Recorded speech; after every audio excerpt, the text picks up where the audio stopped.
Good afternoon. Please be seated.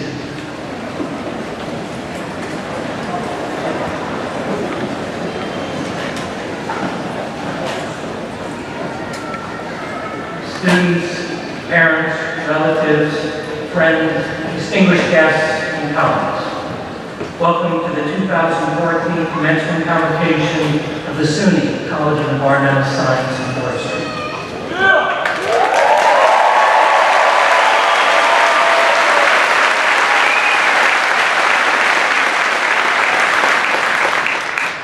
I am Bruce Baumgarten, Provost and Vice President for Academic Affairs. Joining me on the platform are members of the College's Board of Trustees, speakers at today's events, members of the College's administration, and the class marshal.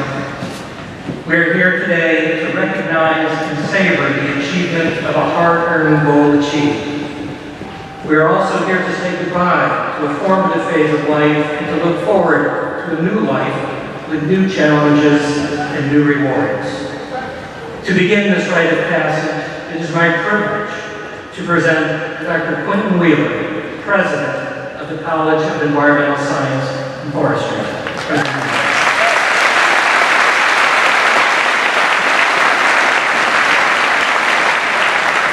Candidates for graduation, family and friends, faculty and staff, trustees, alumni association representatives, and special guests. Good afternoon and welcome to the College of Environmental Science and Forestry Convocation. Let me be among the first to congratulate you, ESF Class of 2014.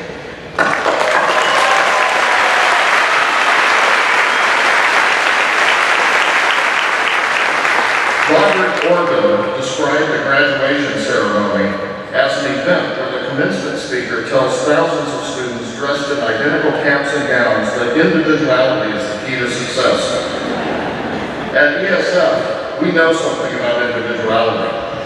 With the founding of ESF, a new kind of institution was created, dedicated to the parallel virtues of wise stewardship of natural resources, exploring nature, and providing a superior education in the matters of the environment. It continues to embrace the challenge of educating champions of nature while conducting research and solving problems that have immediate impact on the world. Our constantly improving facilities, our 25,000 acres of open-air laboratory, and our world-class faculty, staff, and students make ESF truly unique among the thousands of colleges and universities. Our unquenchable curiosity about the natural world, dogged pursuit of solutions to the most pressing environmental problems, and unwavering optimism that we can and will build a better world set ESF apart. The recent announcement of the discovery of 715 new planets by NASA, including one especially Earth-like planet, attracted a lot of media attention. That particular planet in the Cygnus constellation is in the so-called Goldilocks zone of its solar system. Not too hot, not too cold, just right for liquid water and possibly life. The bad news is that this new world is 500 light years away. And even if we were able to travel at the speed of light, it would take a millennium to send the first astronauts and have their descendants return with news of the life there, if there is any at all. For the next few thousand years at least, we really have only three choices. We could establish colonies on barren spheres such as Mars or the Moon, as suggested by science fiction writers, surrounded by a few cultivated plants under a bubble. Or we could scratch out a miserable existence on a planet decimated of its biodiversity and starved for natural resources. Or third, we could rise to the challenges before us, maximize the biodiversity surviving in the 21st century, and assure that ecosystems are diverse enough to be resilient to change and become responsible stewards of the natural world. I know which option I prefer. It would be easy to become discouraged when we face the challenges square on. The threat of mass extinction of species, degraded and diminished ecosystems, and natural resources stretched to the breaking point. But like a Dickens Christmas Carol, these are shadows of what might be, not shadows of what will be. And it's not too late to rewrite how the story ends. We must settle for nothing sustainable future. That means meeting the needs of humankind while at the same time not destroying or so degrading or diminishing nature's resources that future generations are left with fewer options than we have. I would go even farther and challenge the graduates to leave to future generations not merely the same, but more and better options. DARPA has been funding amazing research and engineering recently to create robots. One carries heavy supplies like a pack mule while mimicking our inner ear to constantly check the uneven terrain under its feet and maintain balance. Another mimics the pads in the feet of gecko lizards and uses van der Waals forces to be able to climb and cling to vertical surfaces. Many of our most important inventions, from these robots to antibiotics, passively cooled office buildings, Velcro, and 1,000 others, are examples of biomimicry, that is, of using the adaptations of plants, animals, and microbes as models of inspiration for better and more sustainable ways of meeting our own needs. Two reasons that I am optimistic about the future are biomimicry and you. You are the best prepared generation to confront the incredible environmental challenges that lie ahead. You have a clear vision of the problems and what can and must be done. And you have the passion and enthusiasm to do it. The future, as challenging as it will be, could not be in better hands. The other is the certain knowledge that better answers for everything from materials to processes, structures, and energy exist already in the biodiversity around us. Natural selection has been perfecting sustainable solutions to problems of survival for 3.8 billion years and is a treasure trove of ideas for engineers, inventors, and entrepreneurs. The results are literally right under our noses in the form of 12 million kinds of plants and animals. We need only to read this library of possibilities for directions to create a better future. You are following the footsteps of generations of ESF sustainability pioneers. From William Gray, who was co-founder of the Ecological Society of America and the Nature Conservancy, to Bob Marshall, who founded the Wilderness Society, to generations of Stumpies who have literally shaped the issues of conservation, natural resource management, and responsible stewardship. And the greatest contributions of ESF lie ahead. ESF was doing sustainability before sustainability was cool. After a century of dedicated research and service to the environment, the world's great problems have finally aligned with ESF's expertise. We as ESF faculty, staff, students, and you, our newest alumni, are in a unique position to truly make the world better for humanity and for nature. The optimist, it's been said, is the man who thinks we live in the best of all possible worlds. The pessimist is the man who's afraid he's right. As you pursue your careers and lives, always remain a little pessimistic and take with you the ESF mantra that we can make the world a better place. Once again, congratulations to the class of 2014.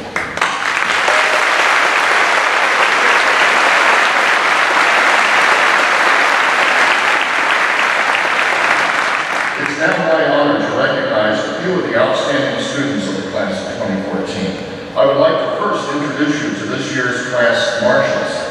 These students were selected to represent your class in the discussions and decisions leading up to the celebratory day we have before us. James Tucci, please stand.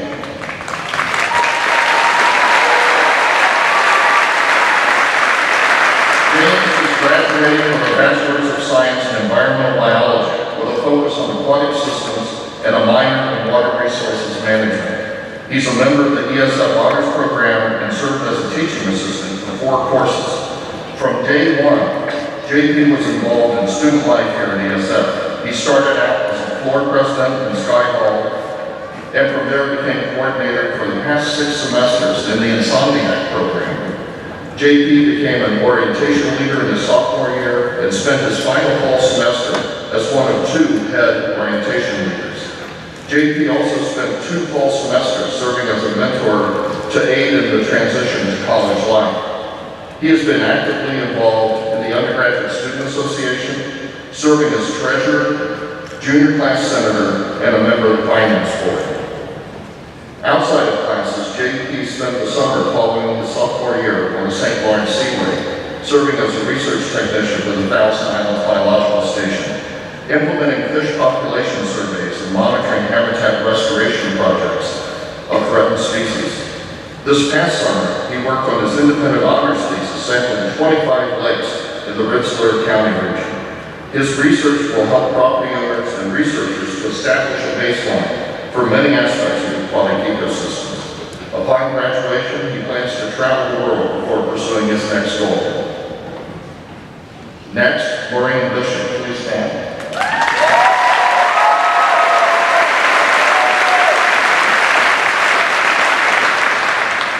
Our next class marshal is serving a dual role today. It gives me great pleasure to introduce also our 2014 student speaker in class marshal, Maureen Bishop. Maureen is graduating with a Bachelor's of Science in Environmental Science with a concentration in GIS mapping and a minor in Urban Environmental Science. She's a member of the Alpha Psi Sigma Honor Society and a community service track TA for General Chemistry 2. Maureen has been a member of the women's soccer team for the past 4 years, an orientation leader since her sophomore year, and one of the head orientation leaders for the past fall, along with being the first-year mentor for the past 2 fall semesters. Since her freshman year, she has been one of the ESF Insomniac co-coordinators responsible for late-night alternative programming on campus. She has served as sophomore and junior class chair of the Undergraduate Student Association, and now as USA Programming Co-Chair. Maureen spent a summer as an Earth Team volunteer for the USDA Natural Resources Conservation Service, working with soil conservationists on monitoring wetlands. She has also been a summer camp counselor for the past 4 summers and working last summer with local Syracuse students through the ESF Outreach Science Corps. Upon graduation, Maureen aims to join the FEMA Corps and continue to express her love of helping others in the environment. Please join me in giving these 2 special people a round of applause. Maureen.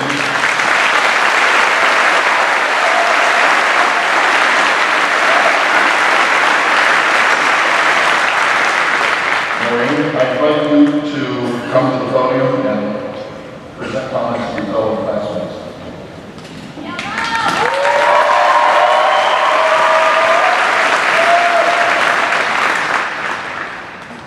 Thank you, Dr. Wheeler.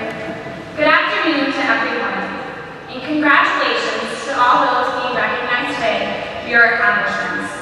My name is Maureen, and I am truly honored to have the opportunity to address you today. I want to thank all the people who made this possible for me, because the writing of this speech has allowed for some much-needed reflection. The topic I would like to talk about today is time. I know we all think we may not have enough of this precious entity, but I am a strong believer that we as ESF students make good use of our time. When we're not in the classroom, hitting the books, in lab, studio, or out in the field, we are volunteering, involved in campus clubs or leadership roles, and overall shining a light in our communities.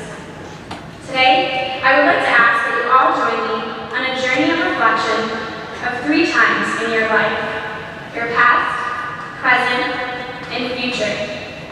I would like to tell everyone that they can't zone out just yet, because this journey is intended not just for those of us in a cap and gown, but for family, friends, ESF faculty, staff, and all others in attendance. But do not worry, as I aim to follow the old Irish proverb, say but little and say it loud. As for our past, whether at ESF or not, I encourage you to think about where you were 4 to 5 years ago. For those that entered ESF in the fall of 2010, I hope you reflect fondly on our time on the grassy knoll in Skywells, floor dinners in Goldstein, and our Central West adventures. For all students, try to recall the first people you met here, your first impressions, and who you were those years ago. To family and friends, reflect on how you felt sending us off, worrying and wondering what we would do for this world. I know for me, I came to ESF in August of 2010 as a bright-eyed, bushy-tailed freshman, eager to make new friends and pursue a college education. my yoke. Freshman year, I knew that I had a lot to figure out. For instance, what do I see myself doing in 4 years? Mentors, professors, and family would all ask, so what's your major? And what do you want to do with that? When I would share with them my uncertainty, their response would always be that I had time to figure it out. I received that response all too often. In my first few years, it seemed relieving. But looking back, I wish someone would have instead told me, now is the time to figure it out. Reflecting on the past has made me realize that even when times are uncertain, ESF has equipped us with the skills, knowledge, and passion to make any direction we pursue a possibility. No matter where we all started, calling to mind our past selves is a reaffirmation of our accomplishments in just a few short years. But I don't want to dwell too much on the past. You all know what happened, the great times we had, what we learned. I mean, you were there. So continue with me as we fast forward 4 to 5 years to this present moment here in the SRC Arena. I know sometimes I can get caught up in a moment and forget to take a step back and truly appreciate it. Right now, when I'm sure we're all struggling with many emotions, am I happy? Am I sad? Am I anxious? It can be hard to allow yourself to put the past where it belongs, in the past. Graduation day can be an exciting whirlwind that happens all too fast. I encourage you to tune out the extra noise, the heat, and the flashing cameras to celebrate what this day means for you. For those graduating, rather than accepting today as another day, take time to give yourself some credit. I know today will be busy, but make time to celebrate and absorb the feelings of this exciting day. You have worked too hard to not fully enjoy what today means. Look to your left, to your right, and all around you, and celebrate with all those smiling in this deserving sea of green. Now to the fun part. Looking toward the unknown. I often think of us ESF students who care so much for this beautiful world we live in and become excited for our future and who we'll become. As we look toward our future, I hope we do so with optimism, confidence, and a positive sense of urgency. There is no need to wait and worry about what comes next. Rather than feel a sense of relief because we are young and have time, I hope that we will pursue each future day as if now is the time. When you think about it, how you live each day is important because you are given 24 hours in exchange for it. Don't be afraid to take that first step. Maybe what you do at first isn't what you always dreamed your life would be like. But so what? Realizing what you don't want is just as important as finding the right thing for you. These experiences are truly the only way that we ever find the career, relationship, hobby, or passion that means something to us. Accept and don't stress over the fact that you will most likely be on a journey different than anything you can imagine is right here and now. As some of you may know, I may or may not be addicted to planning student events on campus. And I know that I will miss it. That being said, I know I still have much work to do in planning my own life. Then, I remember words of wisdom from my beautiful mother. You can make a 5-year plan, or even a life plan, but I don't believe we have that much control over our lives. You can plan to your heart's content, but you can never be sure where the wind will take you. Allow that gust of wind to pick you up and show you new places, new people, and new ideas. As you try these new things, remember to never give up on something that you can't go a day without thinking about, something you are truly passionate about. I believe it isn't just a matter of finding your passion, but giving into it. Your passion could be your career, your family, your research, your hobby, but whatever it is, I hope your future involves running toward it, not from it. In the years to come, I hope we will all remember our friends, family, and the ESF community. Be thankful for the people that have accepted your mental breakdowns, helped you celebrate after completing a big assignment, and with whom you have made both mistakes and memories. Years from now, we won't remember what was said or what we were laughing at, but we will always remember who was by our side. Stay in touch and make sure that these friendships, which have meant so much to you in the past and present, are included in your future. Parents and other family members, we ask that as you always have, you love us and continue to support all things that bring smiles to our faces as we continue to discover where our passion lies. We promise to thank you always. In my past 4 years at ESF, the people I have grown to love and the lessons I will carry with me are invaluable. Before wrapping up, I want to thank everyone who has stayed by our sides. To the ESF faculty and staff, thank you for challenging us to new levels, providing us tools for success, instilling curiosity, and believing in our dreams. To my dear classmates and fellow ESF students, thank you. Thank you for the memories, the smiles, and the support. To all family members here today, we need you, and I hope you know that. Thank you for raising us with the morals and minds that brought us here today. Last but not least, thank you to the ESF community, which we students have called home during our time here. This school takes you as you are and molds you into who you want to be. For that, I will always be grateful. I will miss calling ESF home, but know that we will carry a piece of ESF in our hearts to all parts of the world. I hope this has sparked a reflection of your past and how far we have come, a celebration of the present moment, an inspiration to look towards the future with open arms. I know that in similar nature to these past few weeks leading up to graduation, a reflection like this can be a bit of a roller coaster, but that was the point. After all, as writer Ray Bradbury once wrote, you've got to jump off the cliff all the time and build your wings on the way down. So congratulations to the class of 2014. My dear friends, we did it, and I cannot wait to see what we will do next.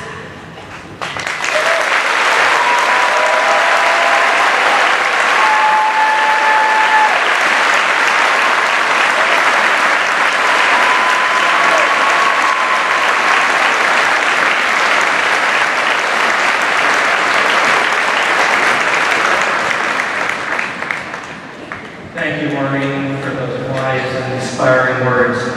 You represented your class admirably. At this time, it is my honor, privilege, and delight to introduce ESF's 2014 honorary degree recipient, Mr. Henry Lickers. Mr. Lickers, would you please join me at the podium?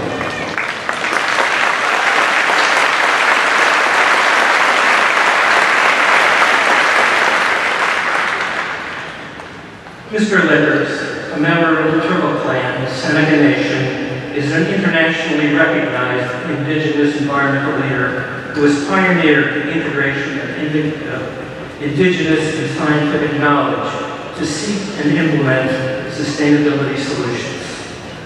His leadership in environmental stewardship spans more than 30 years, beginning with his appointment in 1976 as Director of the Mohawk Council of Pisani Department of Environment, a position he has held ever since. In this role, he has led a successful battle to remediate the brownfields at Akwesasne and has been principal investigator on 3 major environmental projects funded by the Canadian government. EAGLE, Effect on Aboriginals in the Great Lakes Environment Project, the Naturalized Knowledge Systems Project, and the First Nations Community Health Indicators Project. Mr. Lickers' stature as a scientist and environmental leader has resulted in his appointment to several influential policy committees. He has served as co-chair of the Aboriginal Subcommittee of the Committee on the Status of Endangered Wildlife in Canada, scientific co-chair of the Pisani Environmental Task Force, Vice President and Board Director of the St. Lawrence River Institute of Environmental Sciences, and Director of the St. Lawrence River Institute of Environmental Sciences, as well as Director of the Eastern Ontario Model Forest. He's also served as a member of Environment Canada's Science and Technology Advisory Board, the International Joint Commission Science Advisory Board, and the panel on ecological integrity of Canada's national parks. For his work, Mr. Lickers has received a multitude of awards, including the Sanford Fleming Medal of the Royal Canadian Institute for the Advancement of Science, the Ross Silverside Forestry Award for outstanding contribution to sustainable forestry in Eastern Ontario, the Jean Woodworth Award for outstanding contribution to the community and the environment from the Canadian Concerned Pensions Association, and the Eco Hero Award from the International Environmental Film and Video Festival for community environmental service. Of special significance to those of us gathered here today, Mr. Lickers is also a member of the ESF community, giving generously of his time as a member of the advisory board for ESF's Center for Native Peoples and the Environment, where he has been instrumental in fostering cross-cultural partnerships between ESF and the Haudenosaunee Nations of New York State. Mr. Lickers exemplifies ESF's commitment to environmental education, creative partnerships, and the integration of traditional indigenous knowledge and the tools of Western science to generate sustainability solutions. In recognition of his past and continuing achievements in the service of society, of science and society, it is my great privilege and honor, President Wheeler, to present for the degree of Doctor of Science, honoris causa, Mr. Henry Lickers.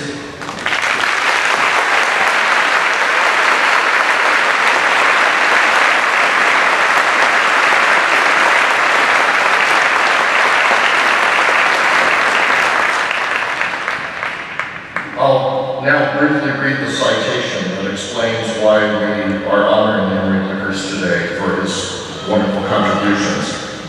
Learned biologist and inspirational environmental leader, you have distinguished yourself through your work to build cross-cultural partnerships for environmental sustainability.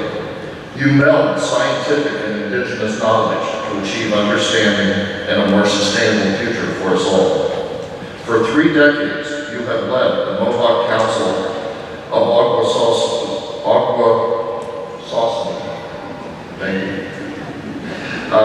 Department of the Environment, and shared your expertise more broadly as you help frame solutions for challenges in both Canada and the United States.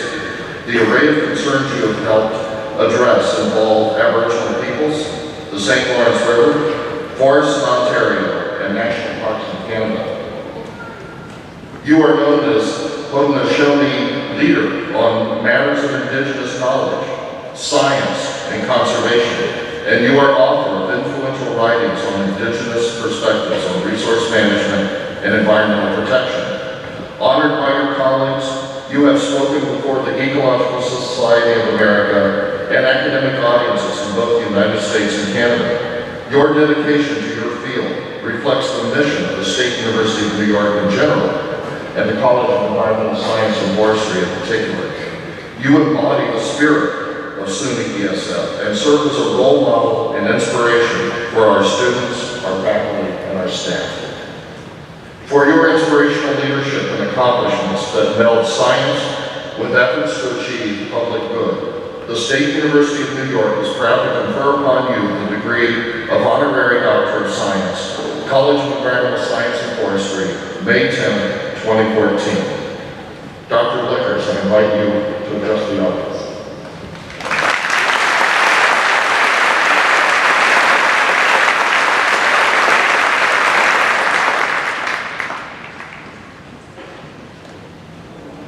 Hello everyone.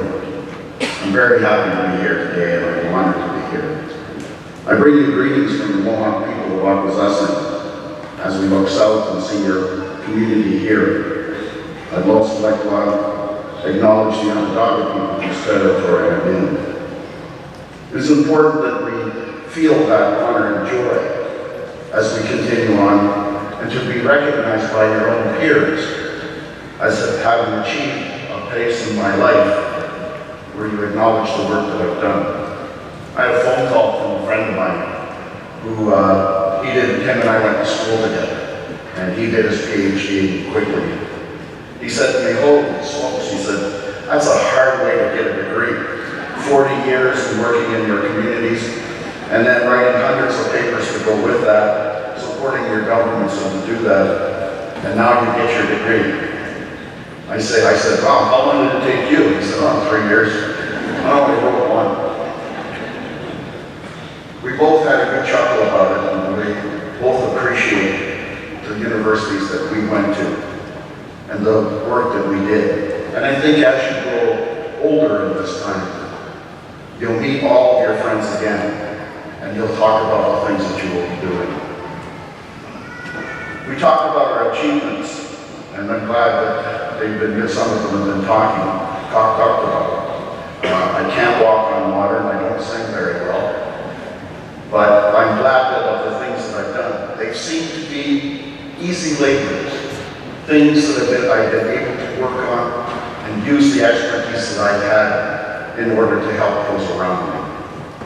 My greatest achievements that I've had are to my family and to my wife, who's here with me today, Deb, who I've been married to for 44 years.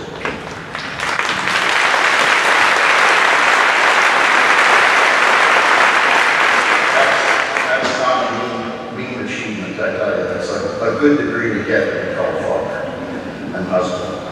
I have 3 grown children, 2 of them are with me today, Kimberly and Donald, and the 3rd older son, Black David, and all of them I'm incredibly proud of. And like I said, I've been working for the Mohawk Council of Rockville almost 40 years now, and with the Haudenosaunee people. What I would say to you is, if I could give you any advice, is in a number of ways. Think of yourselves, think of your families, think of your nation, think of the world. As you progress through your life, please remember to always take care of yourselves, because it's only through taking care of yourselves with your own health and your own abilities that you have and increasing the potentials that you have that you will be able to do the work and fulfill your responsibilities in the world around you. Care for your families, whether they be your immediate family or your distant families. Nurture them and care for them, help them as they've helped you. Because in doing so, you will gain that support which will push your potentials farther than you imagine that can be done. Work for your communities, work for your nations. Because as you work for them, they will recognize the work that you do and see that you are a person to be respected in your communities and nations, and you too will be honored. Also, express your thanks for the world that surrounds us. All of the things that you have learned about, all of the different aspects of the world that we see, the fish, the forests, and the waters that we know surround us, but also the stars and the worlds in that universe. The Haudenosaunee have a Thanksgiving address that allows us to be able to express that thank yous to all of those worlds and all of the things in creation. And I would say to you that we should do this every day, that we acknowledge that. When I was a student, I remember going home to my grandfather, and I was sitting working at the kitchen table and working on predator-prey relationships and how they worked. And I was talking to my grandfather, and I said, Grandfather, I think I'm losing being Indian. I don't know how to be myself as I'm learning these new words, these new ways of doing things. And he looked at me and he said, what are you doing on the paper there? And I was drawing a graph, classic predator-prey relationship. As the predator or the prey increases, the predator slowly increases well. The predators eat too much of the prey and the prey collapses, and so does the predators. And that I was drawing. And he took a look at it and he said, what's all these numbers? And I told him what the numbers were. And he said, as you design that graph and know those numbers, The numbers dance for you. And as they dance across the page, they describe the world to you in unique detail. And that detail allows you to be able to see that world as it works. Don't you feel sorry for your colleagues? And I said, well, why should I feel sorry for them? They're working on the same things that I do. He said, Henry, but you are special. He said, you do have another thing with you. He said, when you were born, and your mother, and as you were born, you heard the song of the drum. And that song of the drum drove your spirit to understand the world around you. And that song of the spirit, and that song of the drum, was the nativeness talking to you about the world and about how we should live in it. He said, you're not losing the ability to be native. You're gaining a new tool.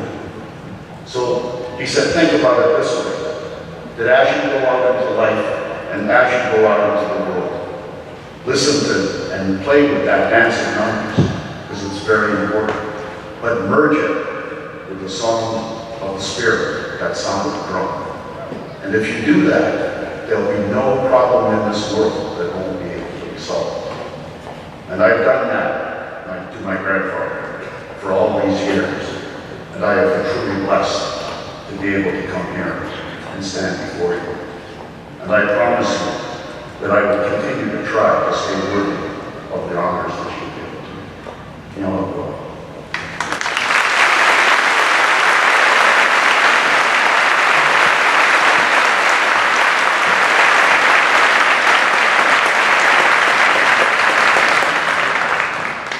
Mr. Liggers, thank you very much for honoring us and accepting this honorary degree and sharing your thoughts with us.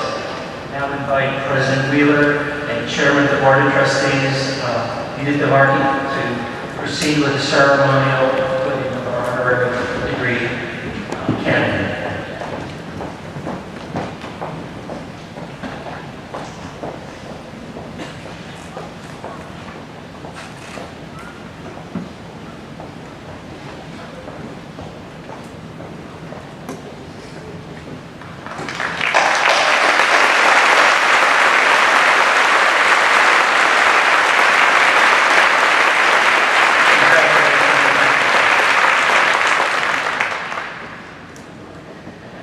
Class of 2014 is an exceptionally capable group. One way we recognize academic achievement is by adding an honorific suffix to the degree title. Students who have earned a cumulative GPA of 3.300 to 3.33 will have cum laude added to their degree titles. Those who have earned a GPA between 3.34 and 3.82 will have magna cum laude added to theirs, and those who have attained a GPA of 3.83 or higher will have summa cum laude added. Because the final GPAs have not yet been computed, we are not able today to celebrate students who will earn these awards.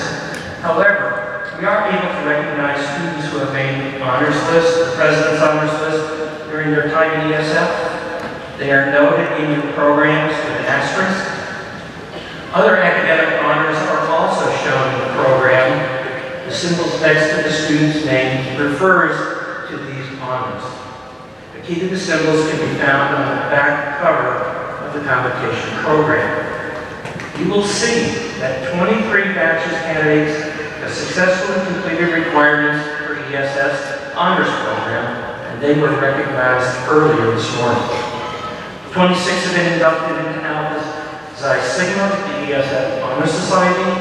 An additional 13 Bachelor's of Landscape Architects, 18 Master of Landscape Architects, and 2 Master of Science students will be inducted into Sigma Lambda Alpha, the Landscape Architecture Honorary Society.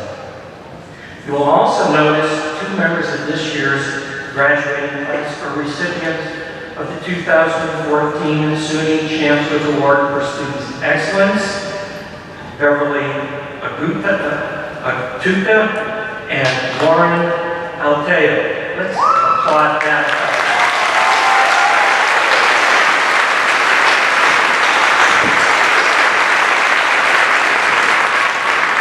let us also applaud and congratulate all of the students for their meritorious accomplishments.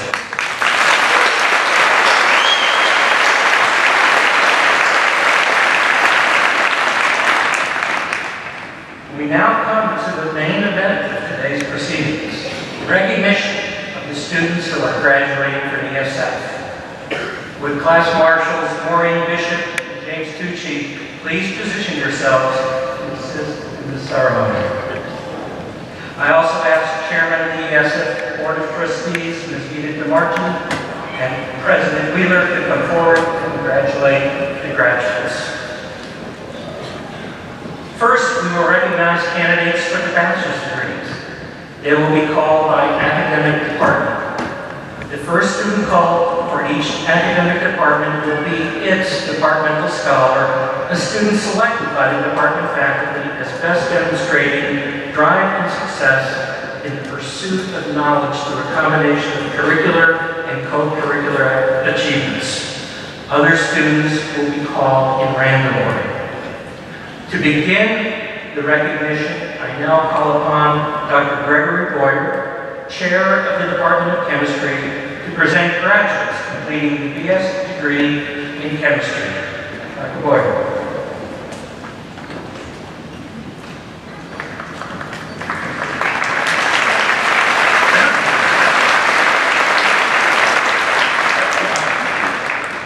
So I'm pleased to introduce Dolly Hall, the department scholar from the Department of Chemistry. Dolly has the highest GPA in the chemistry department graduating class and has shown outstanding academic excellence. She won the Department of Chemistry's Outstanding Freshman Award in 2011, Outstanding Sophomore Award in 2012, Outstanding Junior Award in 2013, and the Sondheimer Award, which was given to our outstanding senior this year. She's an active volunteer at the local food and clothing bank. She's provided many hours of valuable service to the department by tutoring numerous students in general chemistry. Those of you who got through can thank her for that. And is a workshop leader. She's currently conducting her senior research on a project entitled Impacts of Regional Transport, Anthropogenic Emissions, and Meteorological Factors on Ambient Total Gaseous Mercury in the Urban Environment with Professor Mao in our department. She will be preparing a manuscript for that and then headed off to PhD work at the University of Maryland, College Park, where she'll be doing a PhD in atmospheric chemistry. So, well, congratulations.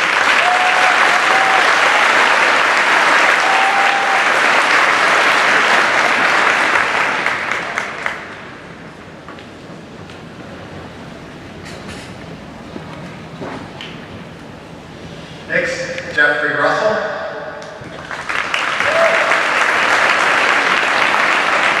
Angelina Cartano. Joseph Munia.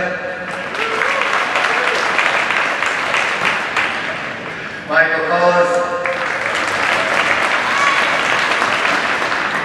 Adam Vidnell. Pierre Sanana. Jalal Lin. Gavin Cohen. Daniel Pinza. Joshua Harris. Owen Connors. And Michael Smith. That concludes the Department of Chemistry graduates.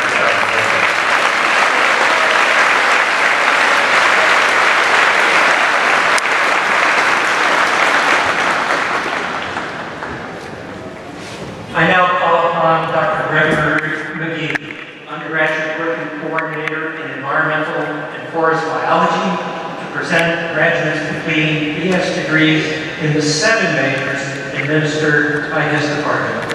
Dr. McGee.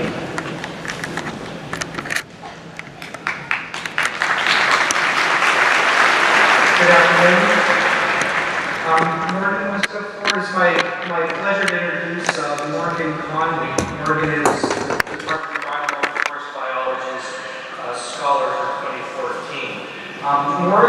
is earning a degree in environmental biology and a minor in chemistry, and she's currently holding a GPA of 3.970. The department recently awarded her the Phyllis Ross Memorial Award for outstanding female undergraduate in the department. That counts all 7 of our majors. Morgan has been involved in undergraduate teaching as a PA for general biology at the University of Plants class and has tutored organic chemistry 1 and organic chemistry 2. She's been very active in ESF's Music Society, where she's been vice president for 2 years. She is a member of ESF's beloved acapella group, the Ecotones, where she was a director for 2 years. She's the founder and co-director of the show choir and is a member of the Cordadas, the women's vocal. Last summer, Morgan had an internship with the Department of Energy National Renewable Energy Laboratory, where she was studying genetics and engineering of algae for biofuels. And that research served as the basis for her honors research. She'll be returning to DOE this summer to continue that work. At ESF, in addition to her honors research, Morgan has been involved in another independent line of research, working with Dr. Chris Burrow in the chemistry laboratory, studying the regulatory genes of the pathogenic bacteria. Morgan plans to continue her studies as a PhD in molecular biology. Congratulations, Morgan.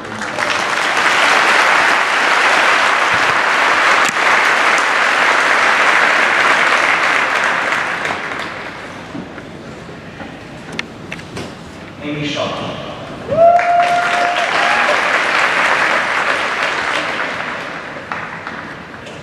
Juliana Kruger.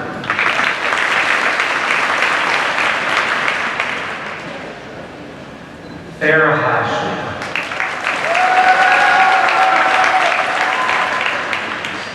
Timothy Shelton.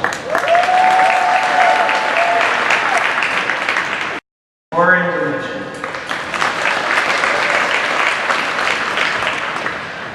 Stephanie Horn.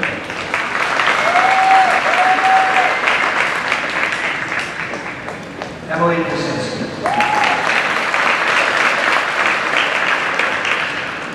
Pooja Sen. Scott Appleton.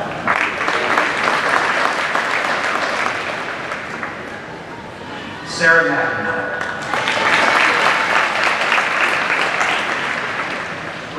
Robert Meyer. Sarah Preston.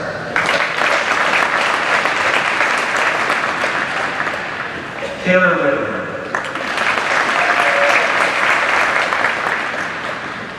Alex Levette. Anna Butler.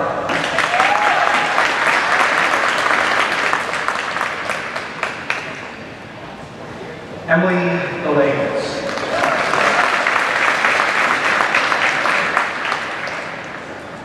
Hannah Rush.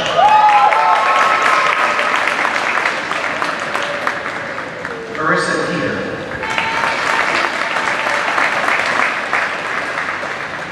Lauren Altay.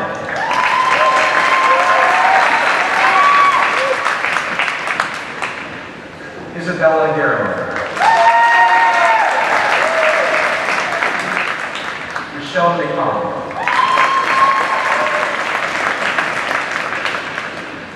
Vittorio Vieira. Danielle Brzezinski.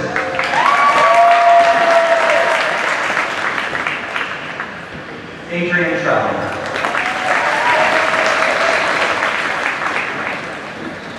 Ryan Shield.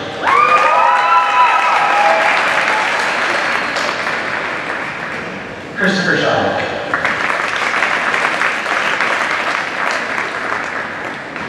Sophia President.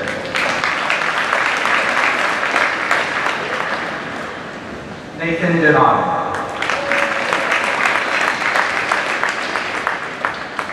Sarah Shellhammer.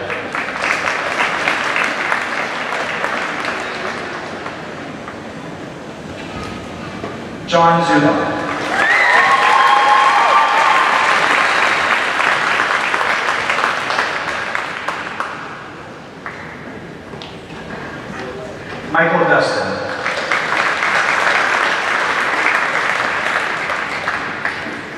Katie Austin.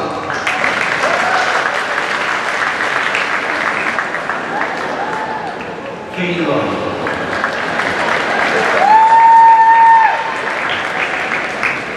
Timothy Phillips.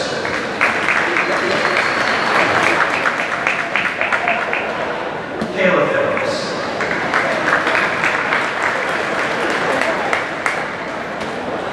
Christopher Small.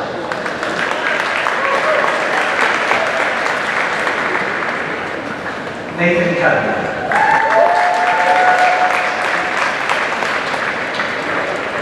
James McKenna.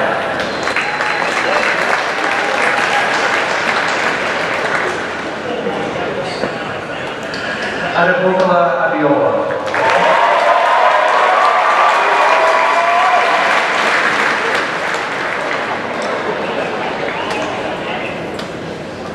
Tyler Burchell.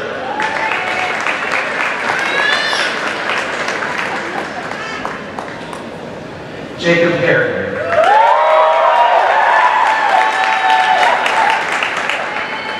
Kevin McAllister.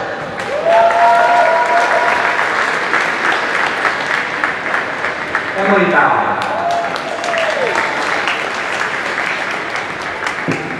Brandon Brown.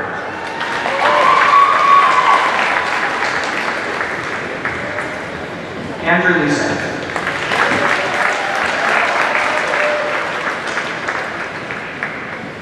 Emily Flame.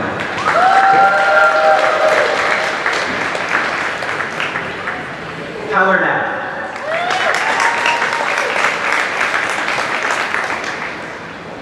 Joshua A.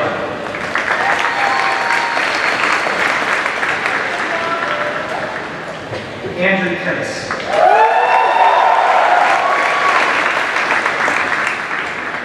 Evan McPhee.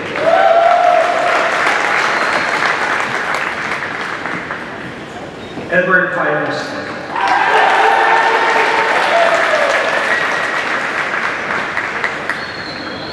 Christian Jen.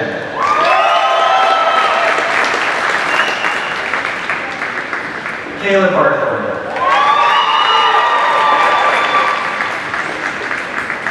Valerie Mitchell.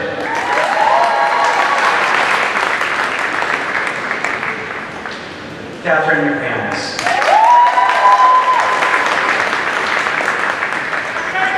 Anastasia Zavarova.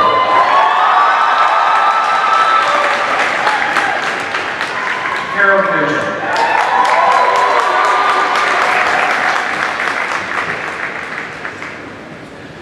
Jesse Olson.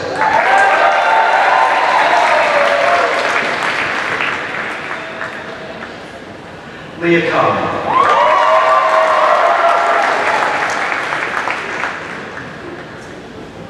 Rebecca Shue.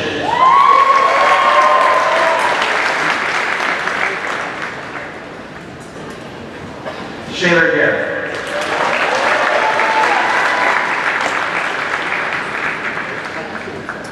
Rebecca Linden.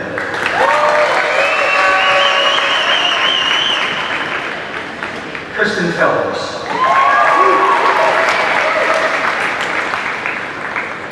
Abigail Jones.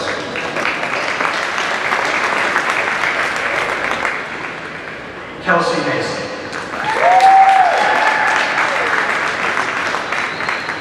Zuhair Zubair.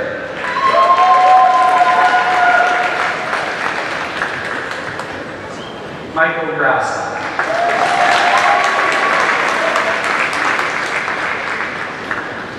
Martin Candy.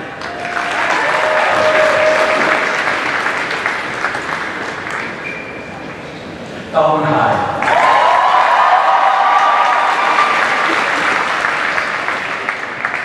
Nathaniel Tucker.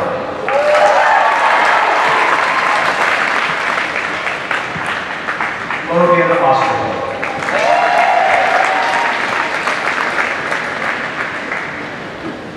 Elizabeth McGinty.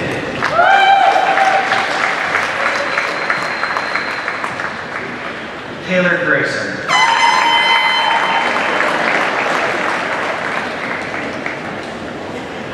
Mariah Bush.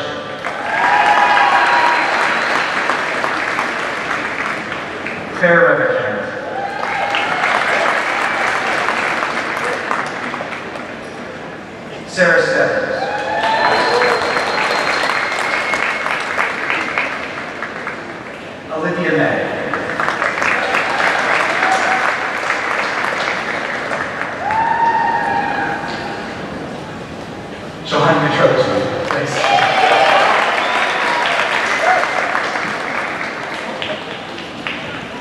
Devin Spear.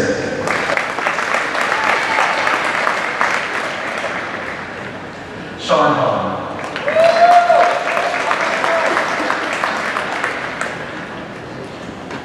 Michael Leclerc.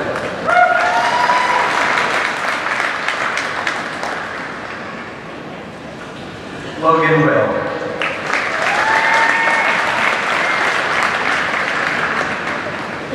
Beverly Ecton.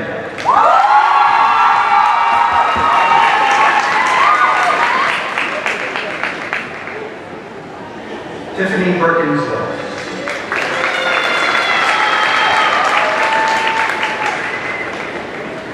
Michael Norman.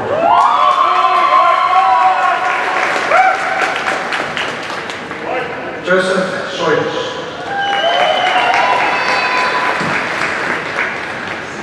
Holly Faulkner.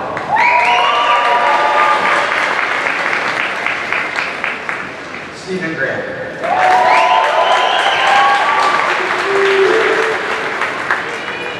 Nathan Heath.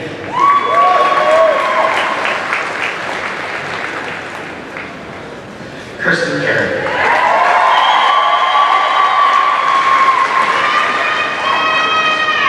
Thomas Ryan.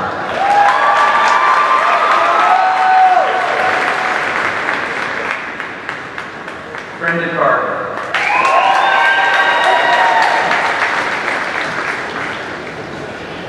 Katerina Cesar.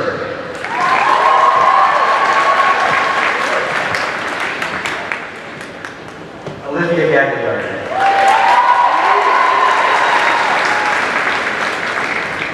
Kristen Howard.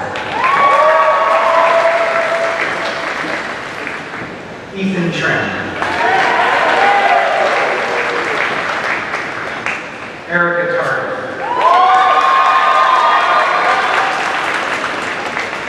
Brittany Conley.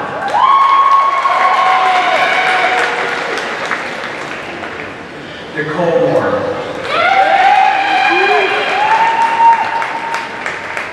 Colleen Newsom.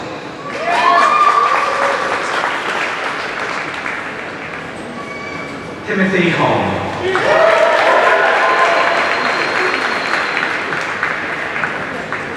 Elizabeth DePaul.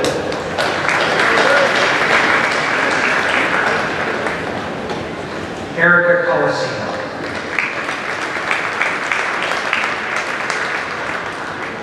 Samantha Page.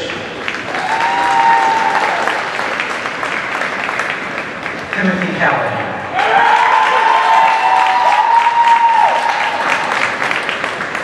Samantha Toombs.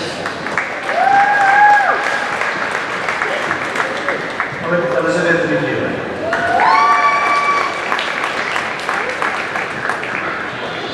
James Tucci.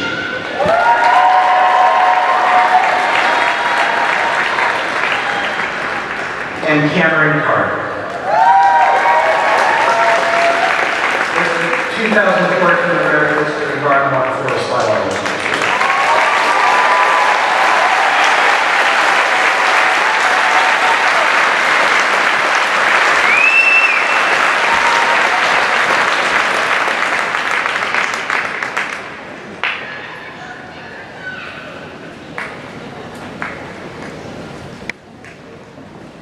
I now call upon Dr.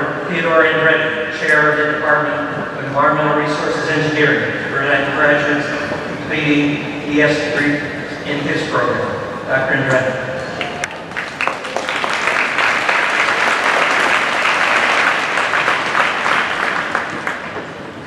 Dan Bowman, please step forward. It's my great honor. The faculty of the Department of Environmental Resources Engineering is proud to introduce Daniel Bowman as our 2014 Department Scholar. I would like to say a few words about this recognition among a cohort of very talented academic and athletic and volunteer-minded students. One of the items that has caught our attention is that he's aligned himself with our mission being to apply and advance environmental resources engineering to meet the needs of the world. Very ambitious. Let's think about this. We have the UN estimating that 80% of the global population will live in urban areas, the majority of them being in the category of poor, impoverished. On your drive here, for example, you drove through the south side, many of you, where 3/4 of the students are on free and reduced lunch programs. So what is Dan's brilliant stroke of action? He has trained students in these inner city schools to design and build useful products, processes, and systems to improve their soil, water, and air quality while engendering in them a love for being outdoors. He has served as a leader in both the Student Environmental Education Coalition and the Harold and Bob Marshall Club to take the elite among us, many of us with the strength of capital and emotional resources, to the highest peaks in the Adirondacks, to challenge us to dedicate our lives towards that stewardship. There are many other things that Dan has achieved, and you will see him continue to achieve. Please celebrate his success.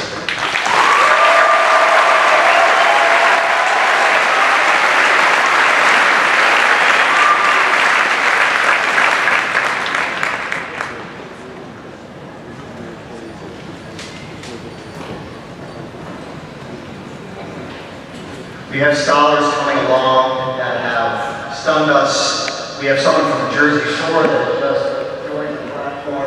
I want you to hear his accent as he introduces himself. We have Brian Bonavato, and he has been an exceptional scholar, and I appreciate all his hard work in our program. He's going to shy away from the paparazzi on this one.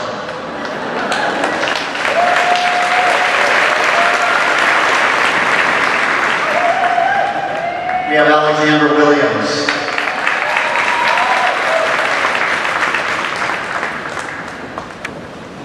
We have Anna Flores.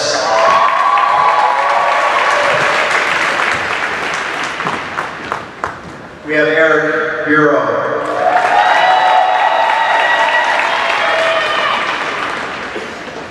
Samantha Steele.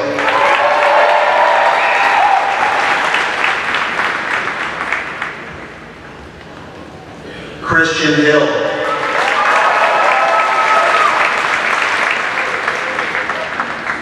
Casey Clark.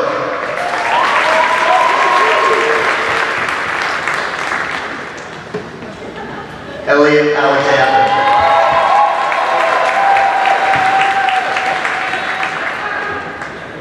Christopher Anas.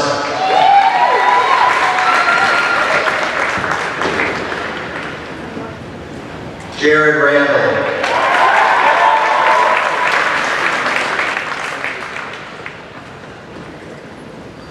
Tyler Defoe.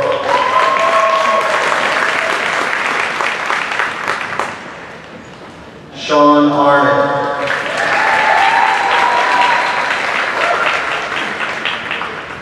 Timothy Stagnita.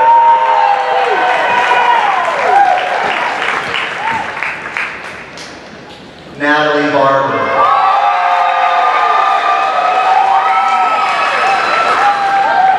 Andrew LeBeau.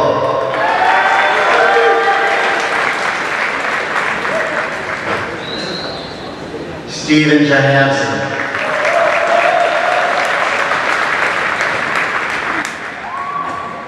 Caitlin Klotz.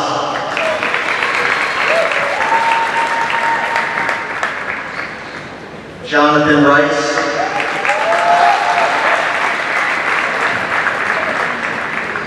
And our last environmental resource engineering student, Matthew DeLuca. Thank you, everyone.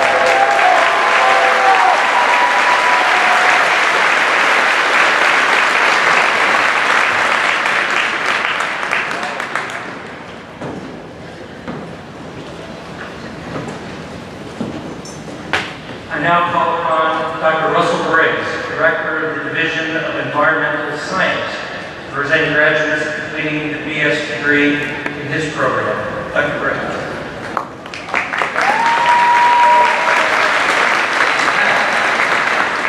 I'm happy to introduce the Division of Environmental Science 2014 scholar, Matt Cohen.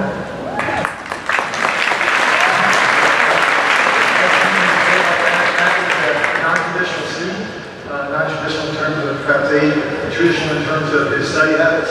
He attained the highest average in the Division of Environmental Science, and not only did he was a painful lesson after a stint in the Navy as a sonar tech, so he that, but he also has at home 2 wonderful children and a wife, so he's doing double duty on this side and that side. With that, I want to thank you all He starts as a graduate student this fall, and actually starts a project in July. And very good to keep you on board. Thank you.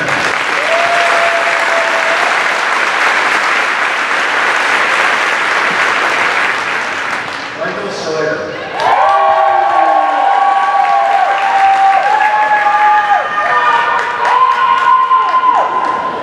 Mo Bishop.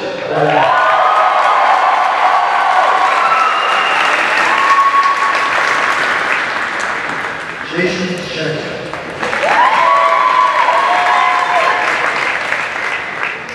Amber Underwood.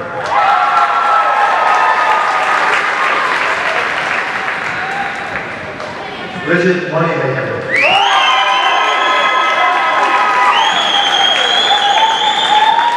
James Douglas.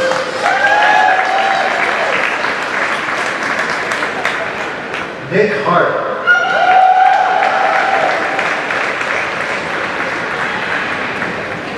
Ryan Gallagher Smith.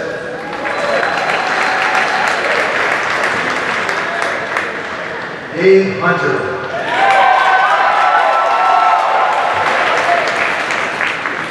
Emily Ridley.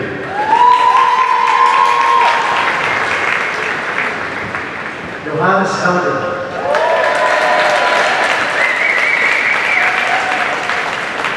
Con Frazier. Ian Dunn.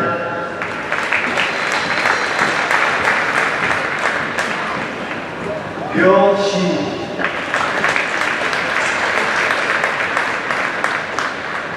Josh Rhodes. Matt Henry. Justin Evanecki.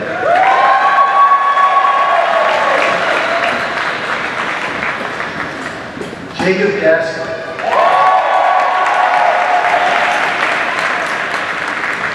Kathleen Anthony.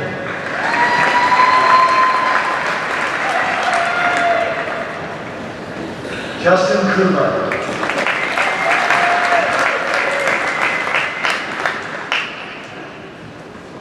Sunday Navidad.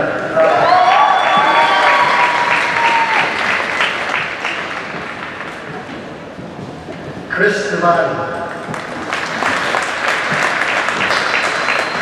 Please welcome and congratulate all our graduates.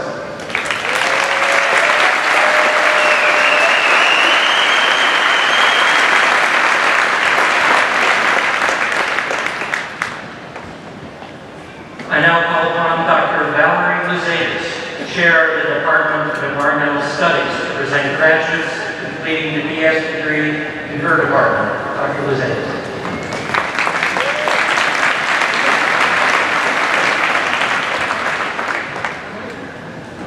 It's my pleasure to introduce you to Emily Field, the top undergraduate scholar in the Department of Environmental Studies.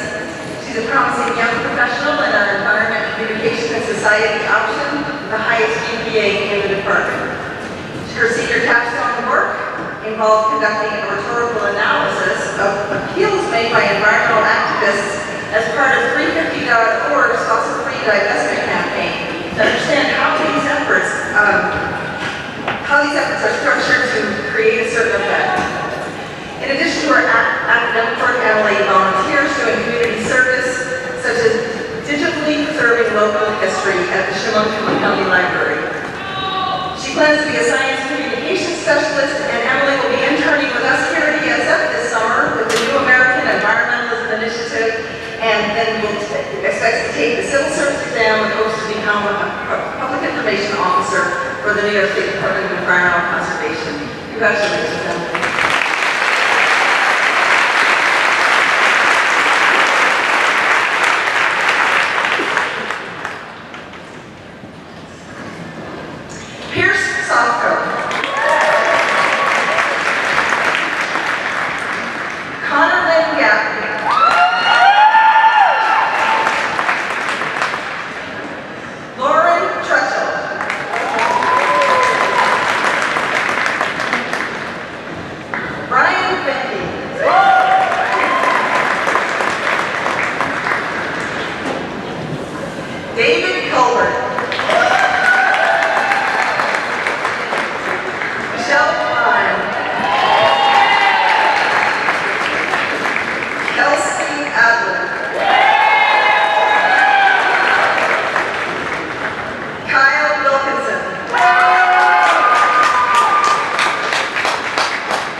Department of Forest and Natural Resources Management to present graduates completing BS degrees in the 3 majors administered by his department.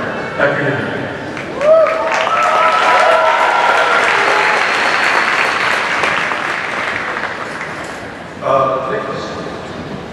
It is my pleasure to honor Nicholas A. Dwyer as the Departmental Scholar for the Department of Forest and Natural Resources Management.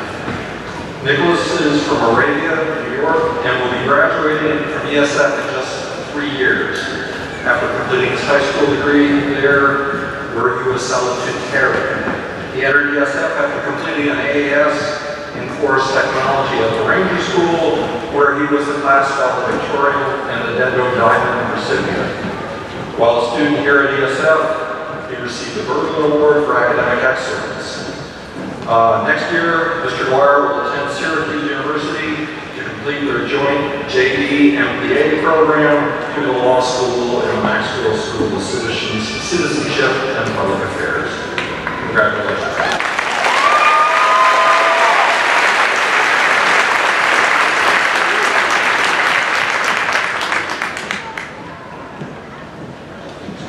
Sean Donnelly.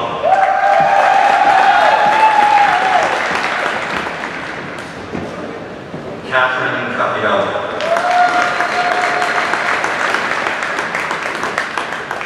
Patrick Lavler.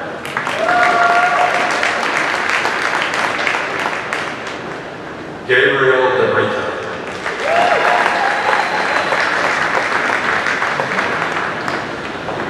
Kramer Rosala.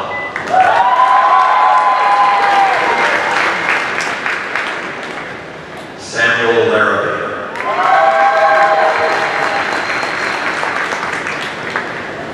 Nicholas Bates.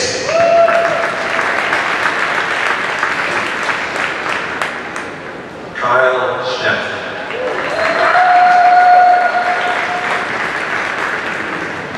Matthew Cornell.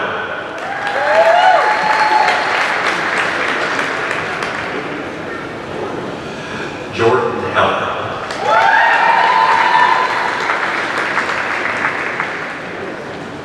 Jordan Weeknet.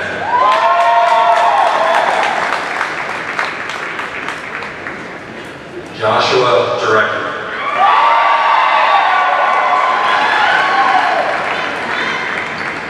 Stephanie Teeter.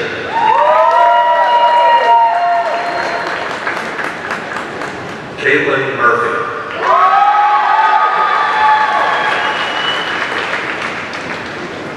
Alexandria Miller.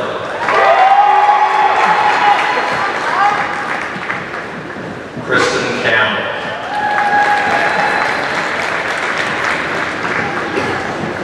Edward Charcot.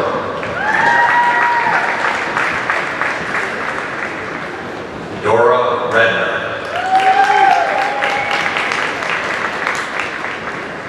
Jonathan Cleveland.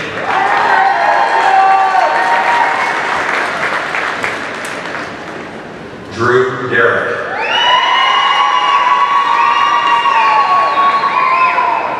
Eric Fields.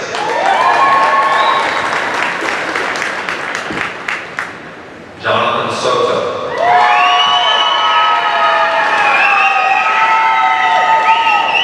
Pete Ruger.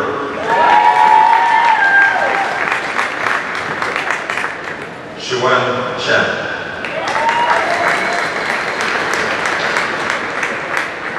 Charles Bush.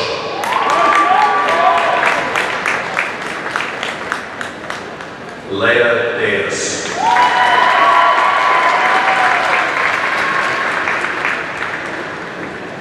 Ava Howard.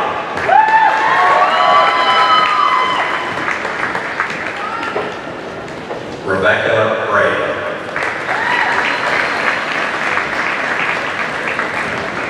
Claudette Martin.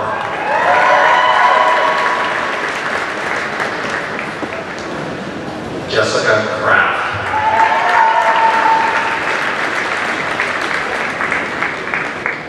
Catherine Stallings.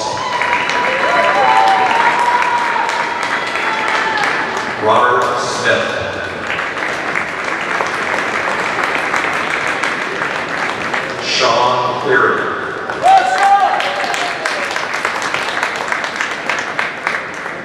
Christopher Gucciardi. Samuel Beck Anderson.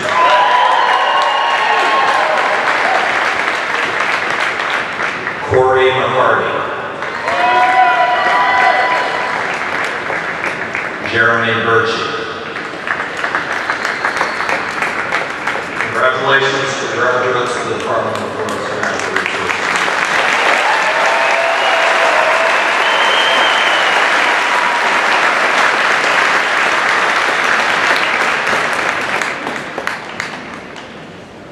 I now call upon Dr. Douglas Johnson, Chair of the Department of Landscape Architecture, to present the graduates completing the BLA degree in his department. Dr. Douglas.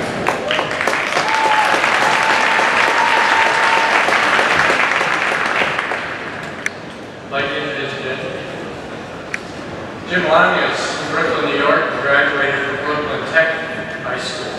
In addition to earning a 3.86 GPA, which I should note is over a 5-year degree program, and I'm the credit person, Jim was selected by the Upstate New York chapter of the American Society of Landscape Architects to receive the 2013 Distinguished Student Award. More recently, he received the American Society of Landscape Architects Student Merit Award from a jury of practicing professionals. Nominees must have demonstrated the highest level of academic achievement and of accomplishments and skills related to the art and science of landscape architecture. As part of his 5th year off-campus program, Jim studied the role of modern public farmers markets within the context of public and shared community spaces in Amsterdam, the Netherlands. Jim is also a member of Sigma Lambda Alpha, the LA Honorary Society.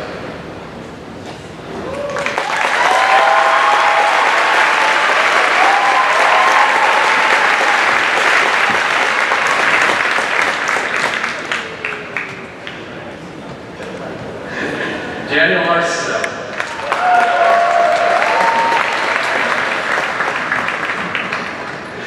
Kyle Bruson.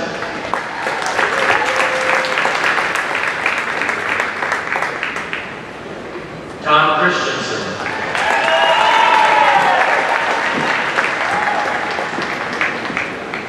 Ryan Morell.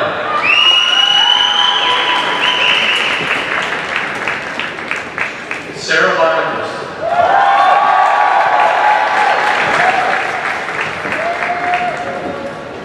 Christine Peterson.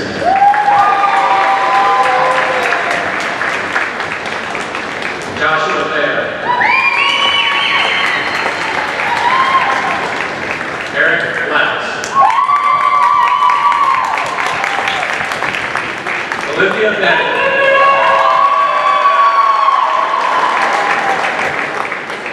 Chelsea Anderson.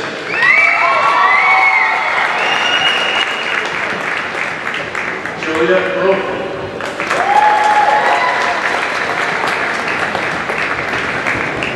Stuart Dean.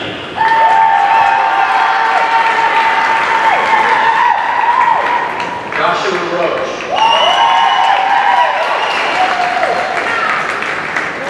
Peter D'Agostino.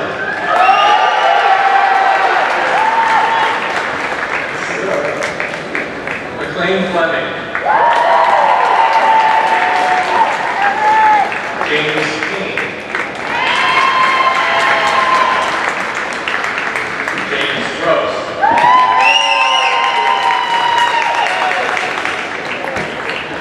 Andrew Caselli.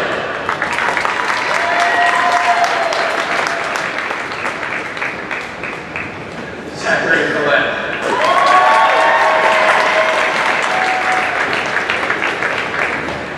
Travis Fitzsimmons.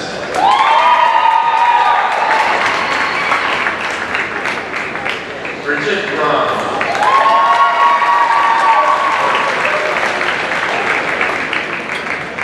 Cody Quinn.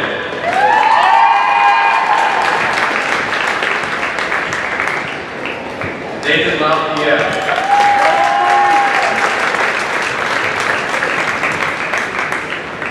Nicholas Furia.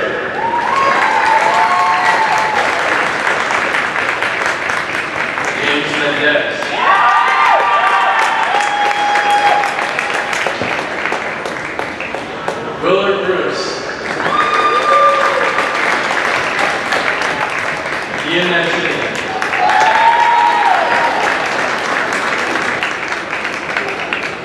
Kevin Nagel. Lucas Mancuso. Kyle Nickelbaum.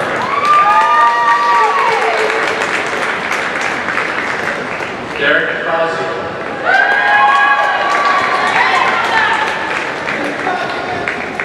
Justin Gladowski.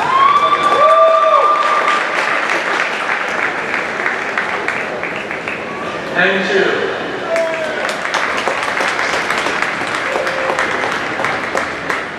Xiang Guang.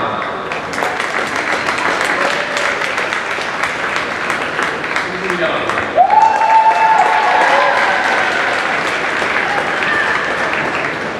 Lindsay Green.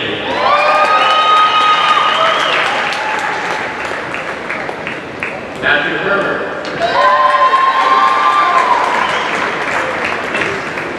Bradley Wells.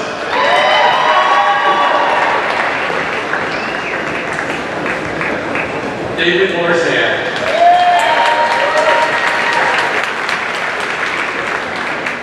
We offer our congratulations to the graduates of the Department of Lands Department.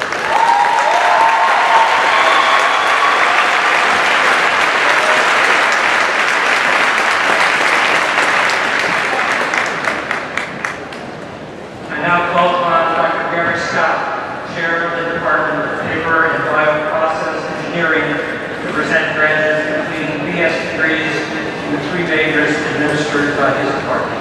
Dr. Scott.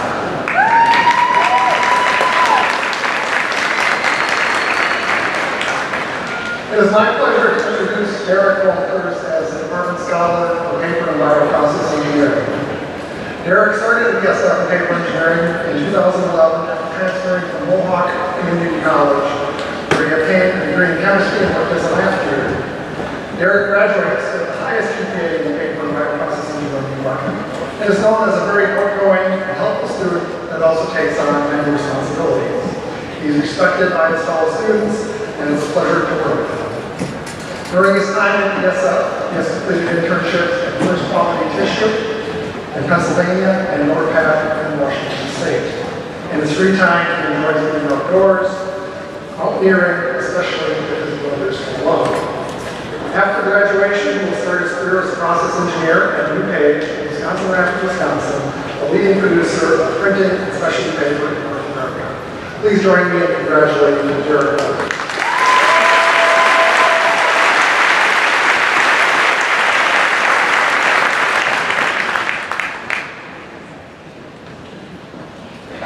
Christopher Streswell.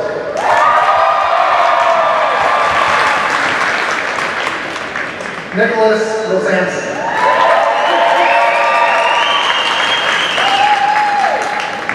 Timothy Schultz.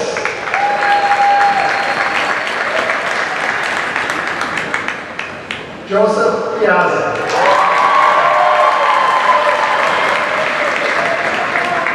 Richard Hilton.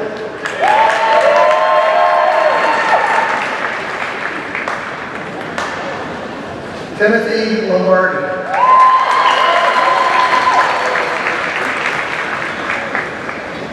Ross Holt.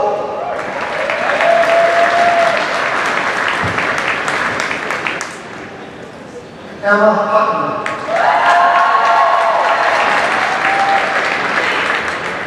Abigail McNinch.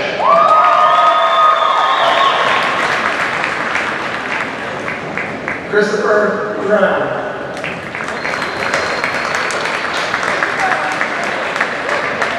Candace Kilford.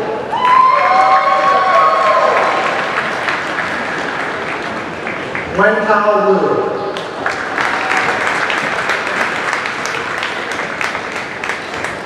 Christopher Thomas.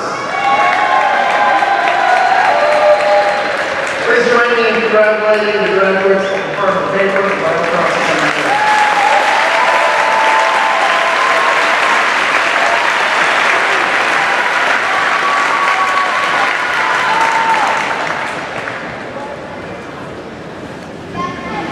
I now call upon Dr. Susan Pendergast, Chair of the Department of Sustainable Construction Management and Engineering, to present graduates completing BS degrees degrees in the 2 majors administered by her department. Dr. Anderson.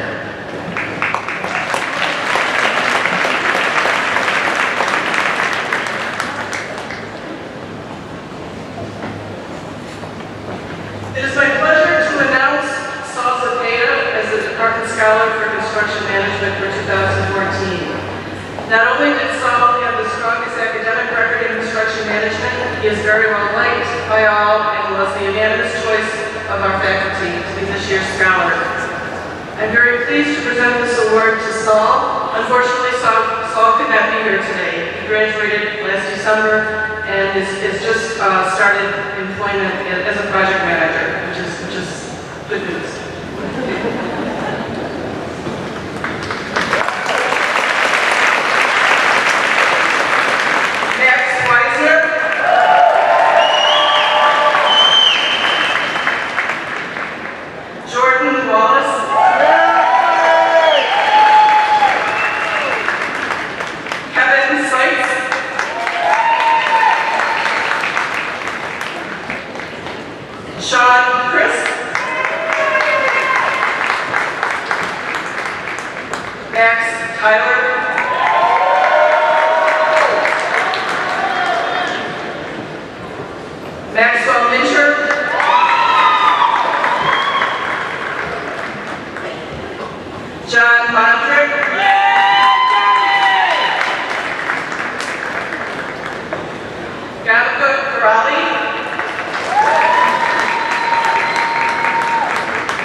And Nick Aiken.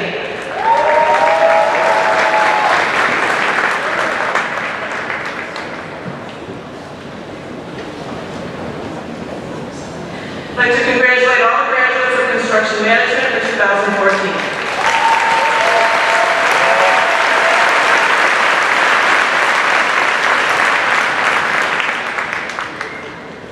And let us congratulate all of the bachelor's degree candidates this year. Congratulations.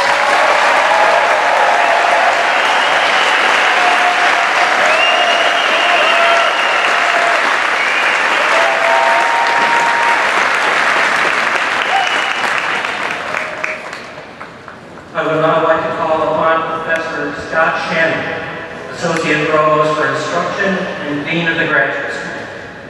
Dean Shannon will present the candidates for graduate degrees who are already waiting for him. Dean Shannon.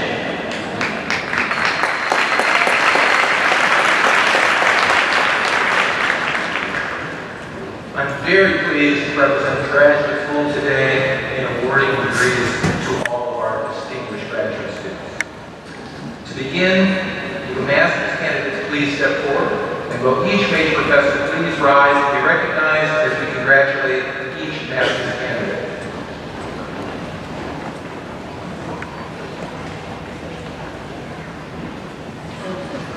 Zachary Green, Master of Professional Studies in Environmental Science, Dr. Philippe Bedon, Major Professor.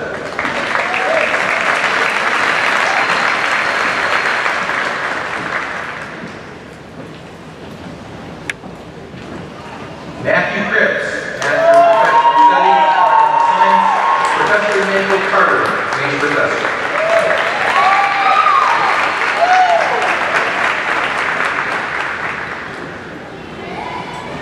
Marina Jarnisheva, Master of Professional Studies, Dr. Valerie Luceas, Major Professor.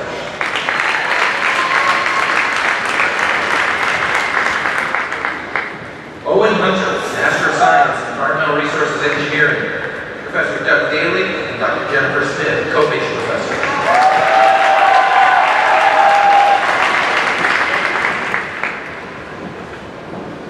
Lacey Cuchero, Master of Science in Environmental Science, Dr. Greg Boyer and Dr. Fausto, Co-Major Professors.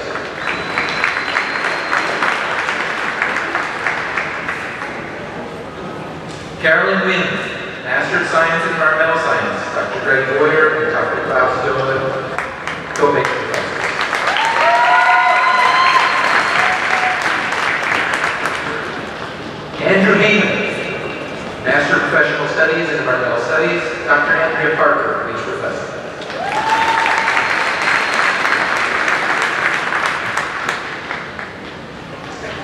Ingrid Rothman, Master of Science in Environmental Science, Dr. Margaret Ryan, Associate Professor.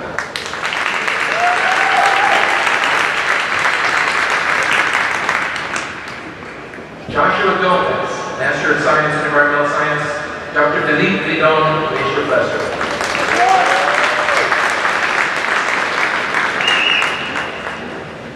Megan O'Connor, Master of Science in Environmental Science, Dr. Teresa Selva, Associate Professor.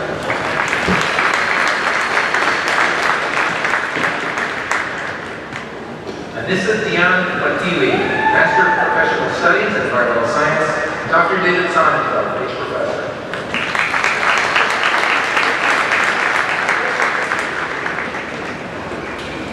Laura Coberly, Master of Science in Environmental Science, Dr. David Sonnenfeld, Associate Professor.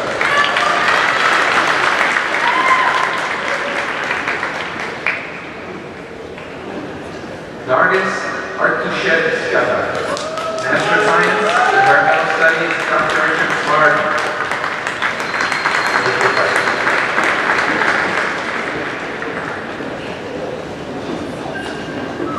Michelle Gierholzer, Master of Science in Environmental Studies, Dr. Paul Hirsch, Major Professor.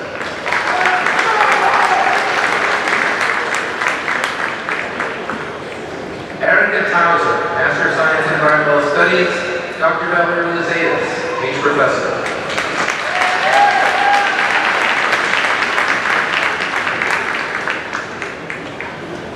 Rakshinda Baba, Master of Science in Environmental Science, Dr. Richard Smart, Dr. Rafat Hussain, Co-Major Professor.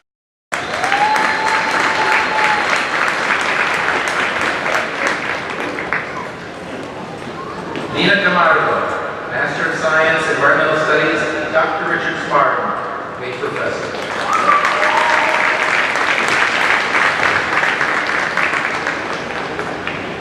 Ayushi Patel, Master of Science in Environmental Science, Dr. Richard Smart, and Dr. Timothy Bolton, Co-Major Professor.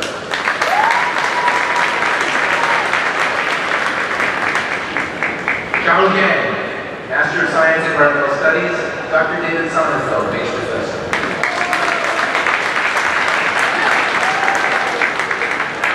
Esma Nagazi, Master of Landscape Architecture, Department of Landscape Architecture, Professor Emmanuel Carter, Major Professor.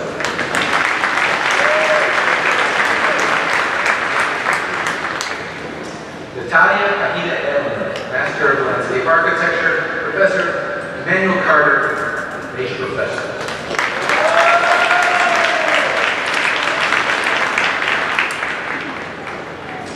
Megan Hazer, Master of Science in Landscape Architecture, Professor Emmanuel Carter, Major Professor.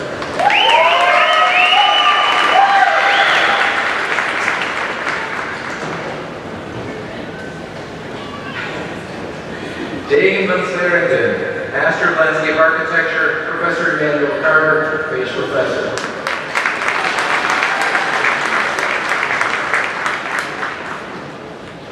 Lu Liu, Master of Landscape Architecture, Professor Timothy Tolan, Major Professor.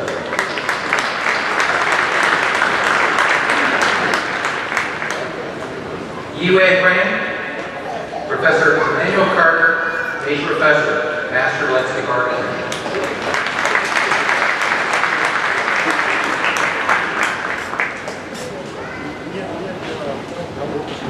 Jingwei Yu, Master of Landscape Architecture, Professor Timothy Tolan, Major Professor.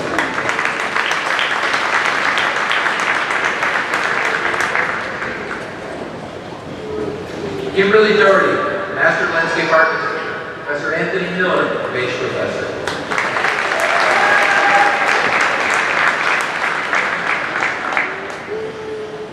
Kiva Vandergeest, Master of Landscape Architecture, Professor Matthew Pottinger, Major Professor.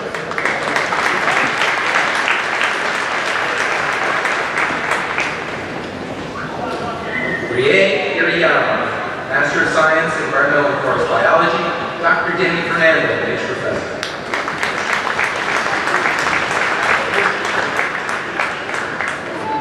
Juliana Quantz, Master of Science in Environmental and Forest Biology, Dr. Martin Domchek, and Dr. Don Leopold, Major Professors.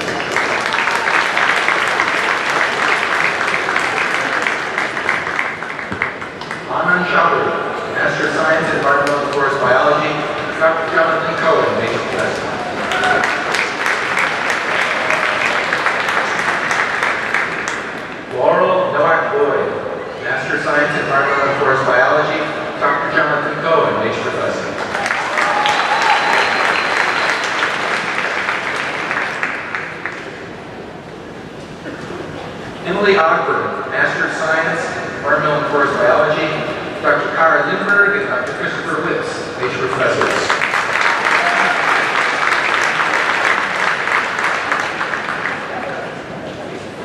Frank Bondell, Master of Professional Studies, Environmental Resources Engineering, Professor Douglas Daly, Nature Professor.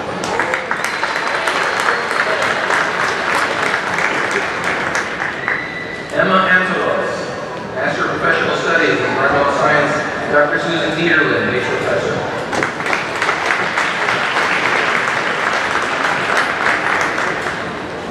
Carissa Alza, Master of Science, Environmental and Forest Biology, Professor Stacy McNulty and Dr. John Stella, co-major professors.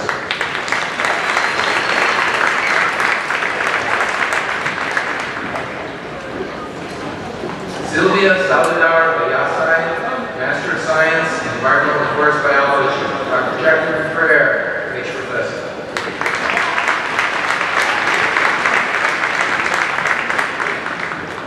Jiwei Chu, Master of Science, Environmental Resources Engineering, Dr. Yorgos Montrakas and Dr. Lindy Quackenbush, Nature Professors.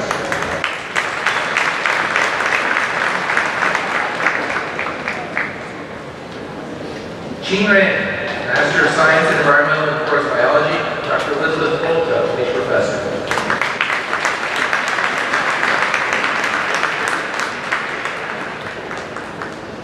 Cassandra Pinkowski, Master of Science in Forest Resources Management, Dr. Renee Germain, Nature Professor.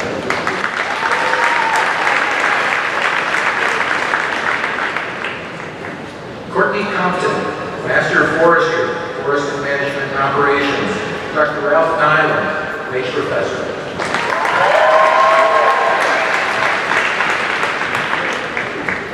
Samantha Delphin, Master of Science in Forest Resources Management, Dr. Robert Malmsheimer, Nature Professor.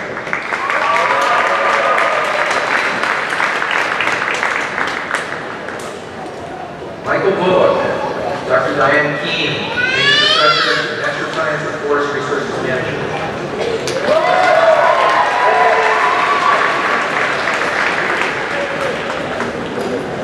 Ana Diaz-Cusco, Master of Science in Forest Resources Management, Dr.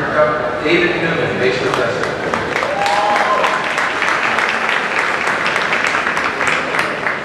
Adam Weil, Master of Science in Forest Resources Management, Dr. Ruth Gannon, Nature Professor.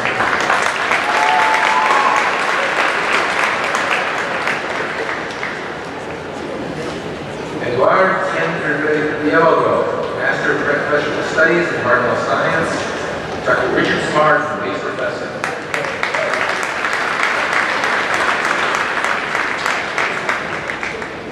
An Le, Master of Science in Paper and Bioprocess Engineering, Dr. Klaus Joseph, and Dr. Juliana Vinci, Nature Professors.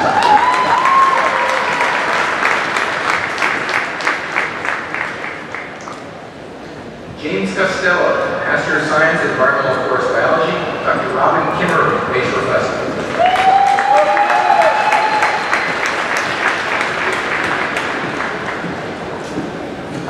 Please let us applaud the formidable accomplishment of all our master's candidates.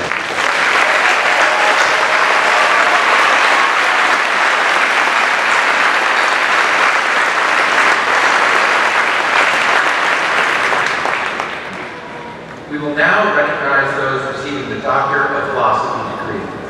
PhD candidates will receive the gift of a hood to be invested with the ESF hood by President Wheeler, the appropriate faculty chair, and the major professor. The doctoral hood is trimmed in dark blue velvet, signifying the mastery of learning and scholarship achieved earning the Doctor of Philosophy degree. The hood is lined with forest green and gold, the colors of the College of Environmental Science and Forestry. Will the doctoral candidates please step forward and, following their recognition, remain standing with their major professors at the foot of the stage facing the audience until all PhD hoodings are completed.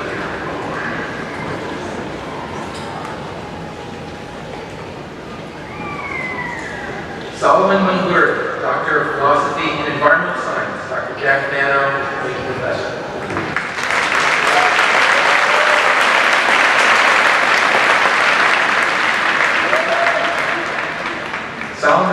dissertation title is The Politics of Treasure, Understanding Access and Denial in Zimbabwe's Chadza Diamonds.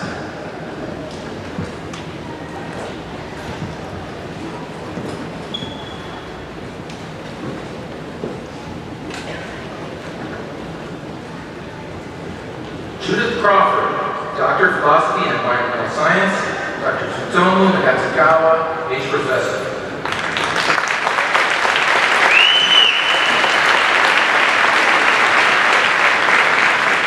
Dr. Crawford's dissertation title was Indoor Environmental Quality and Infant Health, Exposure to Indoor Allergens, Endotoxin, and Association with Eczema and Wheeze in the First Year of Life.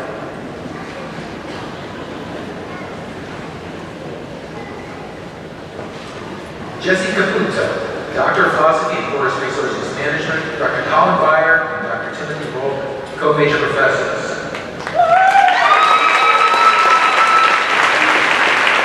Dr. Caputo's dissertation title is Understanding and Assessing the Sustainability of Woody Biomass Production in the Northeastern United States.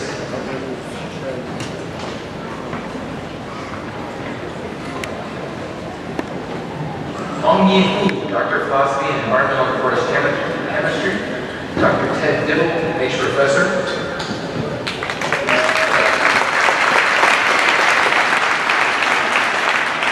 Dr. Hu's dissertation title is Experimental and Theoretical Studies of the Kinetics of Methoxy Radical Reaction with Oxygen Molecules.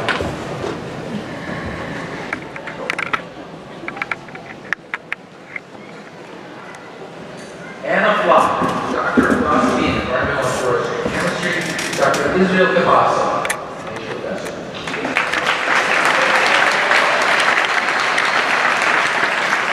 Dr. Flock's dissertation title is Synthesis and Characterization of Fluorinated Ionomers based on perfluoro 2,2 fluorosulfonyl ethoxypropyl ether.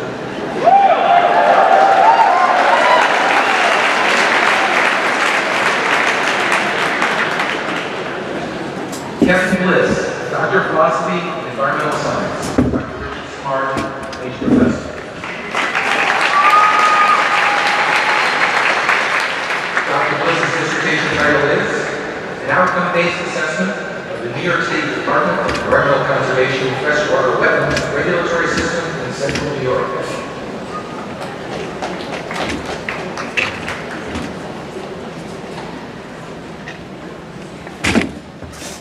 Marvin Joseph Montefrio, Doctor of Philosophy and Environmental Science, Dr. David Sonnenfeld, H. Professor.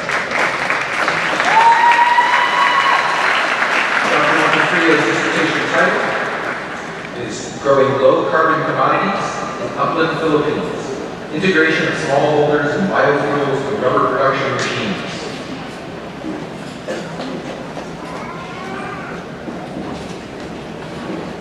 Sarah Turner, Doctor of Philosophy and Environmental and Forest Biology, Dr. Karen Lindbergh, H. Professor.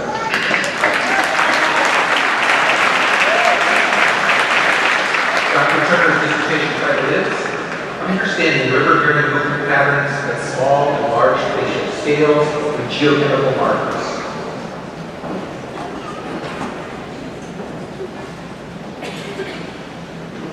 Alexander Smith, Doctor of Philosophy, Environmental and Forest Biology, Dr. Neil Rickman, and Dr. Karen Lindbergh, H. Professors.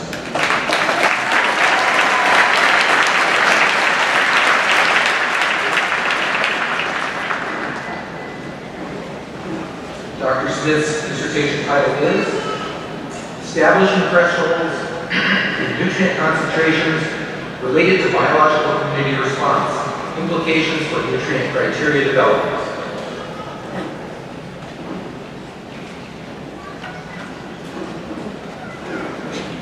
Juan Carlos Alvarez Iglesias, Doctor of Philosophy, Environmental and Biology, Dr. Martin Belchak, Lay Professor.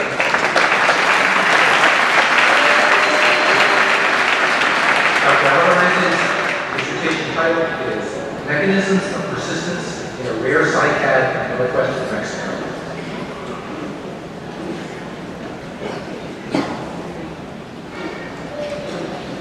Julie Mamu, Doctor of Philosophy and Paper and Bioprocess Engineering. Dr. Wang Lai, Major Professor.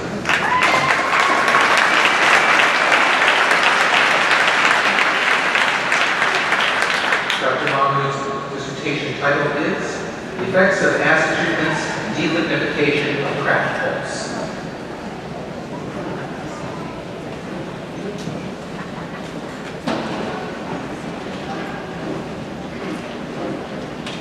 Birang Jin, Doctor of Philosophy and Environmental Resources Engineering. Dr. Yorgos Maltregas, Major Professor.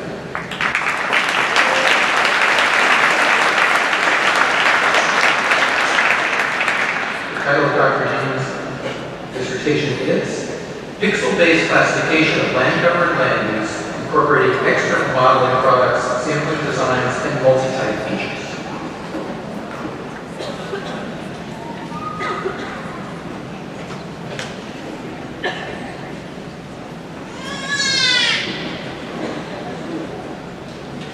Mangesh Gamblikar, Doctor of Philosophy and Paper and Bioprocess Engineering.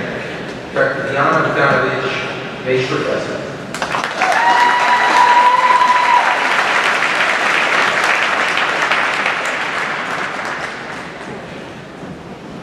The title of Mr. Dr. Gamblekar's dissertation is Investigating the Effects of Hot Water Extraction on Hydraulic Constituents of Selected Hardwoods, a study aided by 2D NMR and GCNS.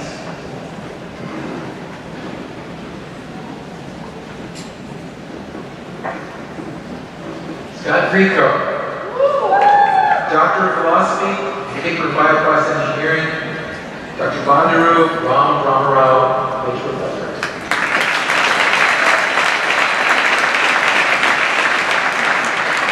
Dr. Frico's dissertation title is The Removal of Emerging Contaminant tris-2-fluoroethyl phosphate in water and wastewater through absorption to zeolite beta.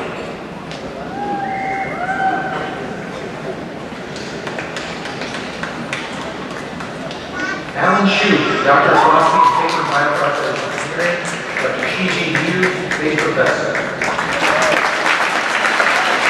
Dr. Shu's dissertation title is Studies of ethanol production from hemicellulose hydrolysates derived from wood biomass.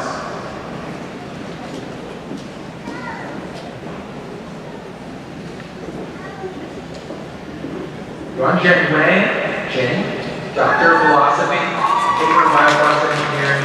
Dr. Shiji Liu, Major Professor. Dr. Wang's dissertation title is Sustainable Production and Green Recovery of Biodegradable Polymer Polyhydroxybutyrate, PHP.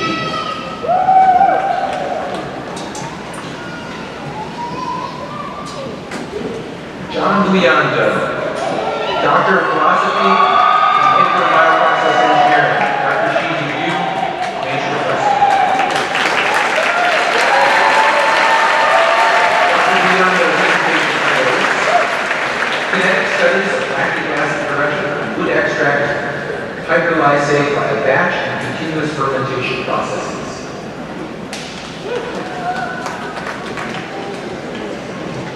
Last but not least, Patrick Green, Doctor of Philosophy, Environmental and Forest Biology.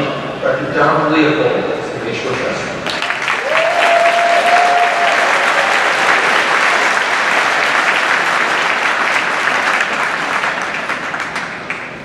Dr. Rainey's dissertation title is Identifying Potential Refugia from Climate Change in Wetlands.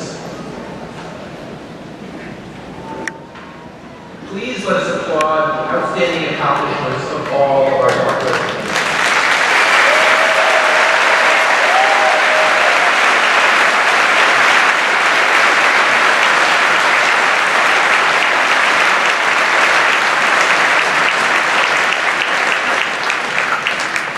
In further recognition of this significant milestone achieved within the Academy, we invite all of our doctoral candidates to please take seats with their faculty members in the faculty section at my right.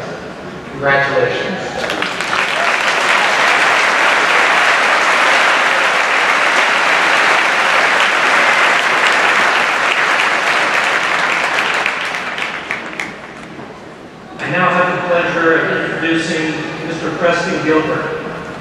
of ESF's class of 1973 and president of the ESF Alumni Association.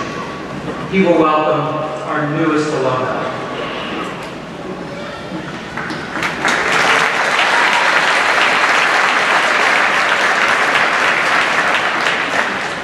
Laura, pardon me, my voice was shot from the champagne toast the other day. Laura admonished me to keep it brief because this is the end of the program and nobody wants to hear me drone on and on, as my colleagues know I have a tendency to do. There's so many things I wanted to say, but Maureen, wherever you are, Maureen, she's back. She gave the best alumni speech I think I've ever heard, so listen to what she said.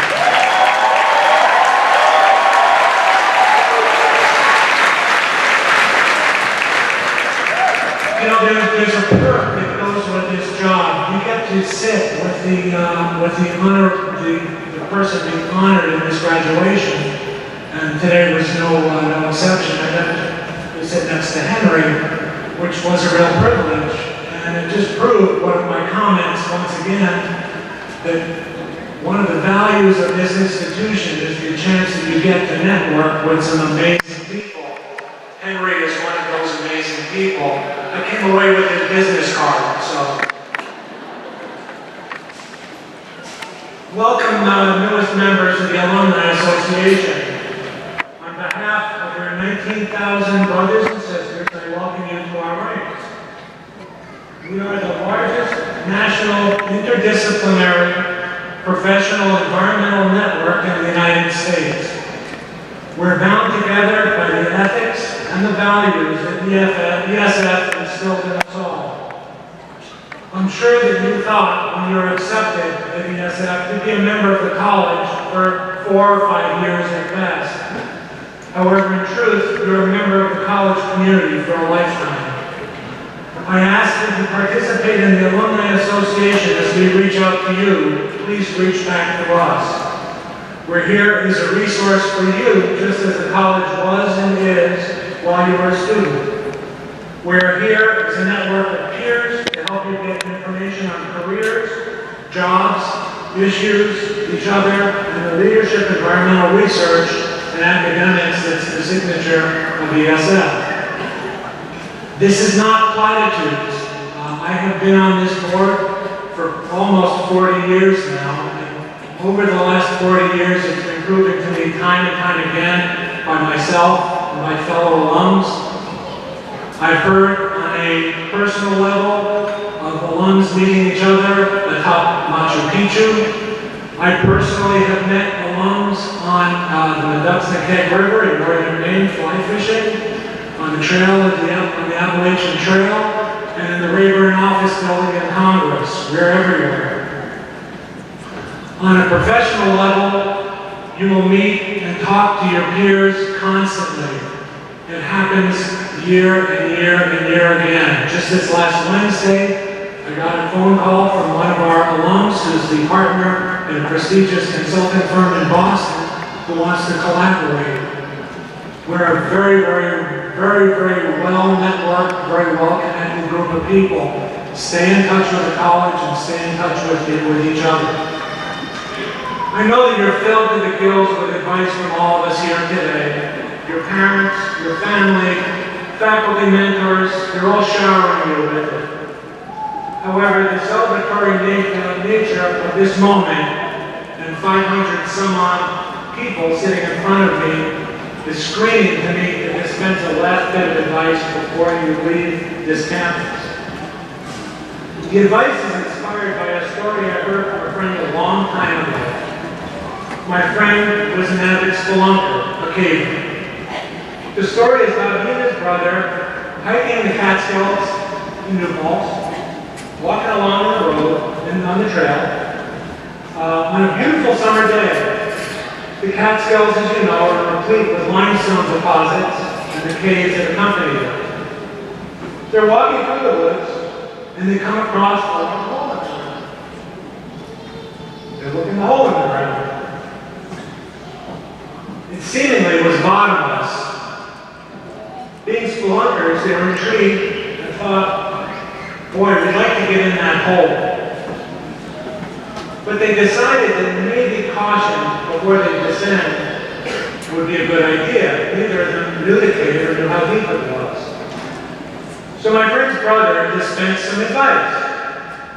He suggested they throw a stick down the hole to see how long it took to hit bottom. They'd count seconds and compute the depth from some arcane formula that he claimed he knew. So my friend picked up a stick, dropped it in the hole. They listened intently. They didn't hear anything. His brother then dispensed the second piece of advice. He suggested maybe something bigger would make a louder noise and be easier to hear. So he found a big 2-foot log, walked to the hole, dumped it in. Again, you listen, didn't hear anything. The last bit of advice. The brother then suggested maybe something really, really, really big would make a lot of noise and maybe they'd hear that. So they looked around and at the edge of the clearing, they saw a waterlogged 10-foot railroad tie lying on the ground. It weighed 100 pounds and it weighed anything. So together, they dragged it to the hole, and somehow they managed to push it over the edge and get it into the hole. That's bound to make a racket, he said. They waited, and they waited. Still they didn't hear anything. Then all of a sudden, with an enormous commotion, the biggest red goat that you ever saw came running up behind them, bleating, hollering, and screaming, and without any hesitation, jumped down the hole. They looked at each other. What's going on? Before they could really gather their wits, about 5 minutes later, a farmer came running into the clearing and saw them standing by the hole. Coming over to them, he asked them, "Did you see a big red goat?" They told him that they had, and they described the goat perfectly. They then told them that the goat had just jumped into the hole with a level of determination that amazed both of them. "Well, geez, that was him," said the farmer. "But it couldn't have jumped into that hole. I had him tied to a big old 10-foot railroad tie with a 100-foot chain."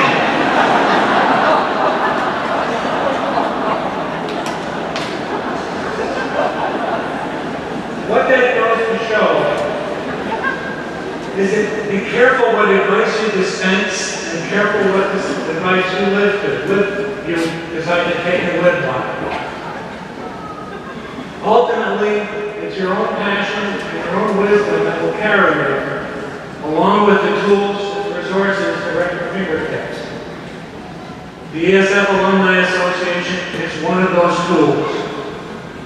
With that in mind, I really have nothing much more to say, except maybe congratulations, that we're proud to have you as members, and by all means, please stay in touch.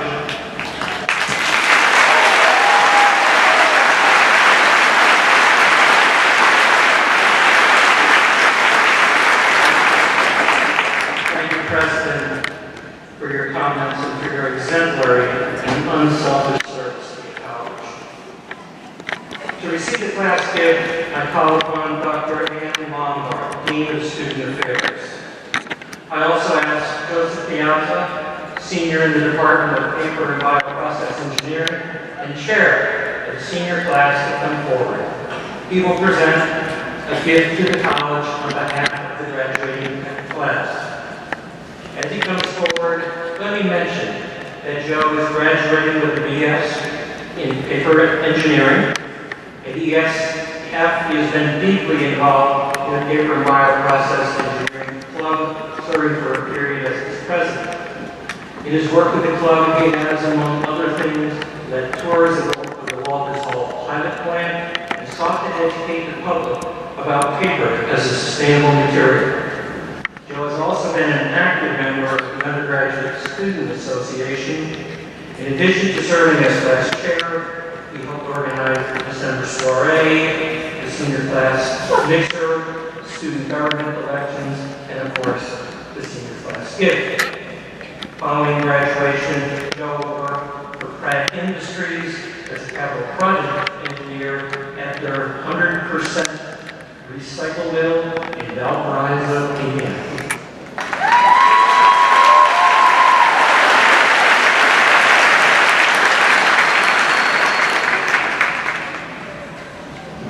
Almost done, guys. Good afternoon, friends, family, faculty, and staff. As just mentioned, my name is Joseph Piazza, and I will be presenting the 2014 senior class gift. Before I present the gift, however, I would like to say a few words. My father once said to me, Joseph, if you're ever given the opportunity to speak, you should always have something to say. Today, I would like to pass on some advice my father had given to me when I had started out in school. Advice that I have used every day on every step of my journey. He said, good, better, best. Never let it rest until your good is better and your better is best. Thank you.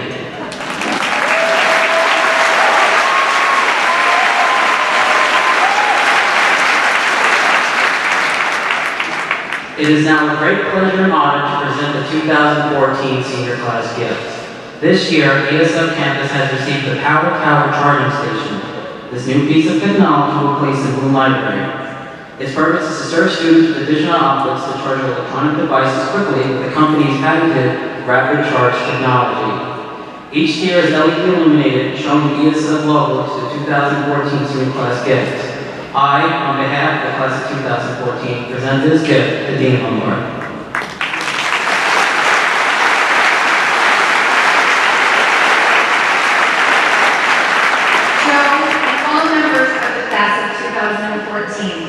I am thrilled to accept the class gift on behalf of the College of Environmental Science and Forestry community. Your generosity demonstrates your commitment to the continuing success of ESF and to those students who will come after you. Through this gift and the many contributions you have all made during your time at ESF, and through your time, treasure, and talent, you have left an indelible legacy for which you will be fondly remembered. The college and all of us are better for your having been here. Thank you again, and congratulations to every one of you.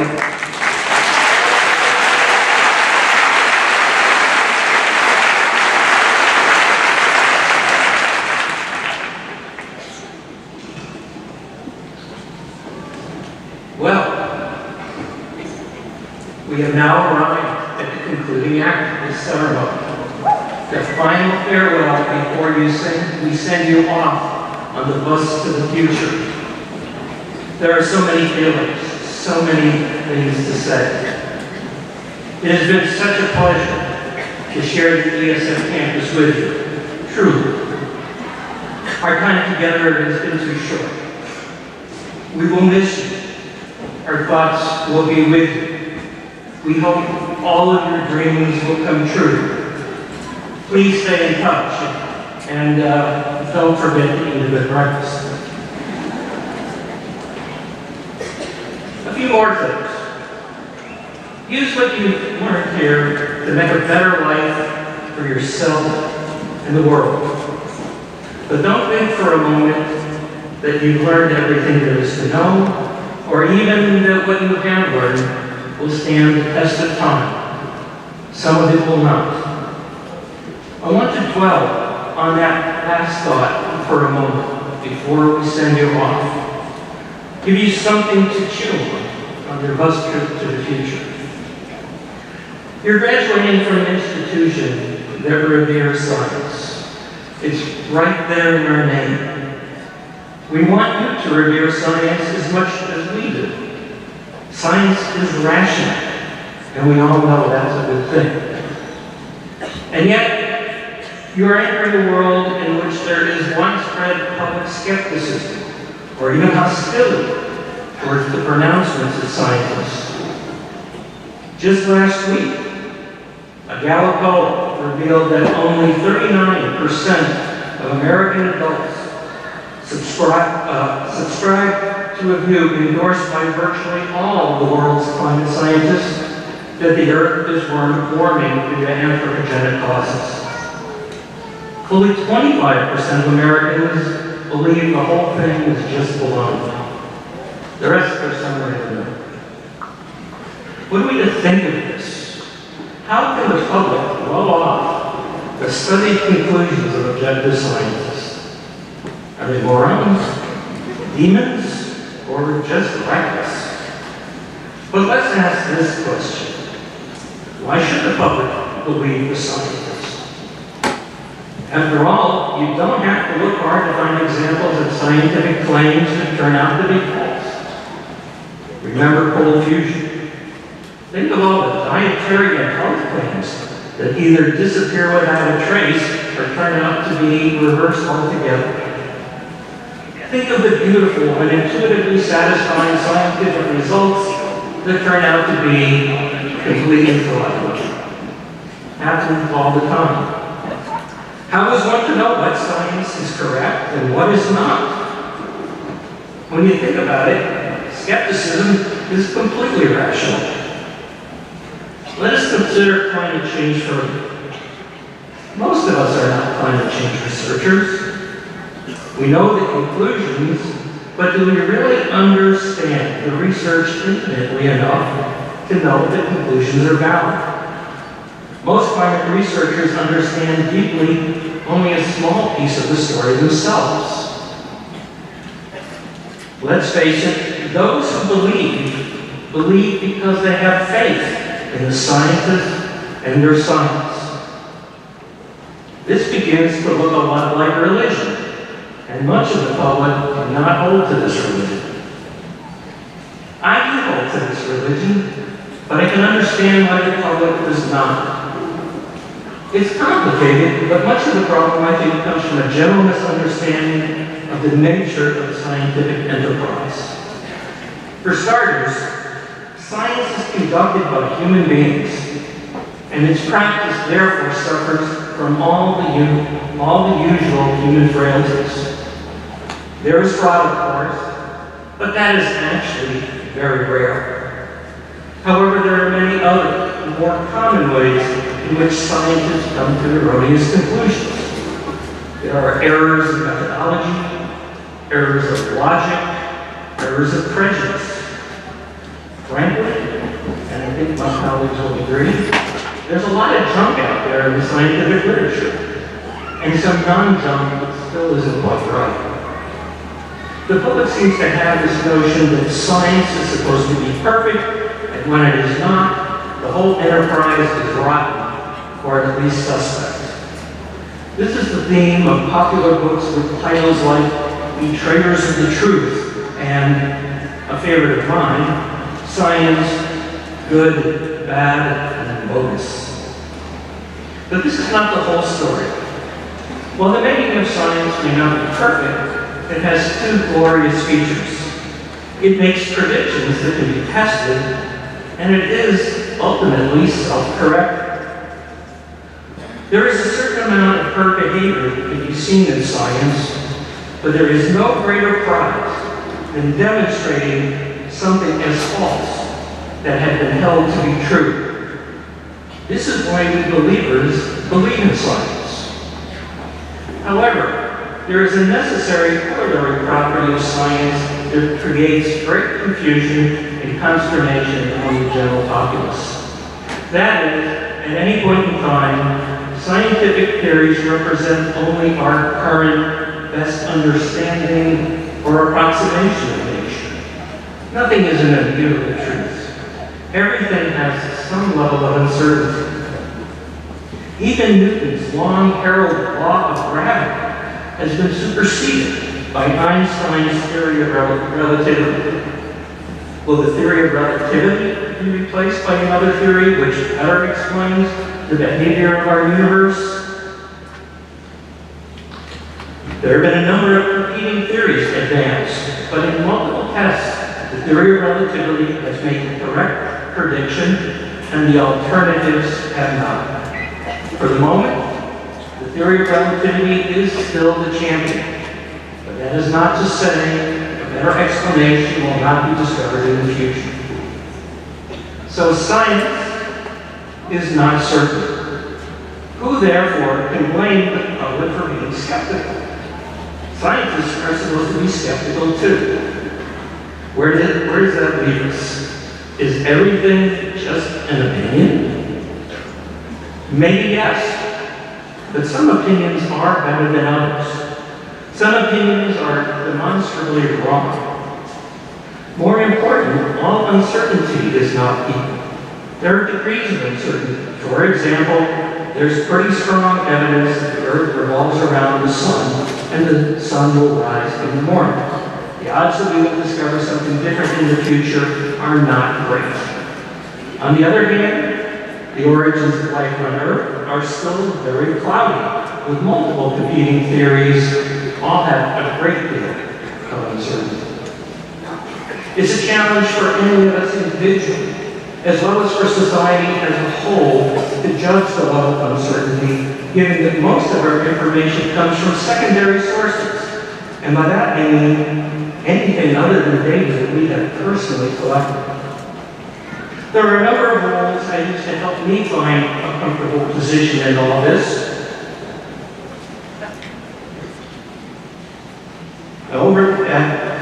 I identified a number of indicators, and I would love to share these with you, but our time today is short.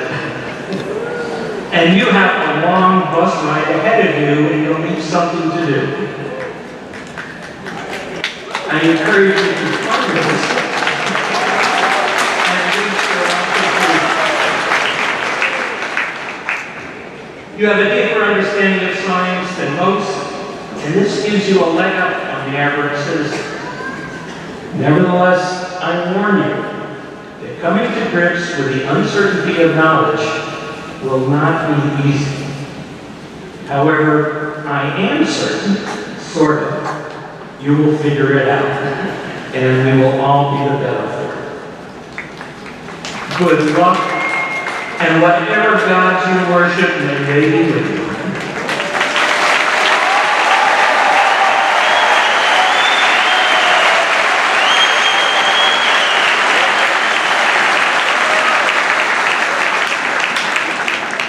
Graduates, today is your day, but you are not here by your agency alone.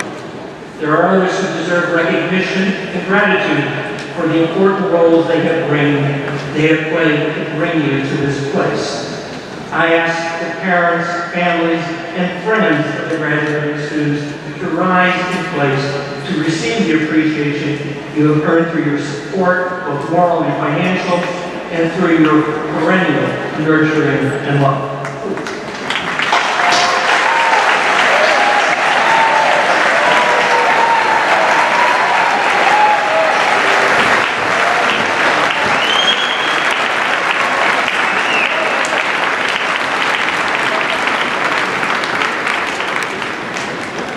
I thank the families of our graduates for sharing these students with us. They have enriched our lives, and I reflect well on you who have raised them. I also call upon the faculty of the college to stand and receive the appreciation they have so richly earned through their tireless, capable, and caring efforts.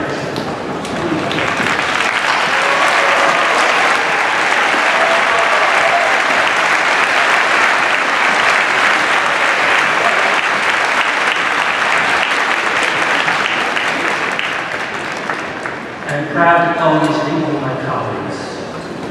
Our proceedings today are now concluded. However, tomorrow morning, we will join with Syracuse University in commencement exercises at the Carrier Dome. Preceding the commencement exercises, ESF will host a continental breakfast for undergraduates and their families and friends in the Alumni Lounge in Marshall Hall, ESF. Breakfast begins at 8 a.m. For advanced degree candidates and their family and friends, there will be a breakfast and ceremony in the Gateway Center beginning at 7:30 in the morning. For ESF graduates attending tomorrow's joint commencement exercises at the Carrier Dome, we ask that you meet outside of Marshall Hall no later than 8:45 in the morning. We will walk together as a group to Carrier Dome Gate D. For family and guests, carrier no gates open Sunday morning at 8 o'clock. We recommend you arrive early. Please be mindful that traffic delays may occur en route to the dome. The commencement ceremony will begin promptly at 9:30 a.m. with the student procession. In a moment, the recessional will begin. I ask the audience to please remain seated until the platform party is recessed. On behalf of President Wheeler and the entire ESF community, I congratulate the graduates for the achievements that have brought us here together today. We look forward to seeing you tomorrow at the commencement and to learning of the many adventures and achievements that you will have in the years ahead. And finally, congratulations and well done.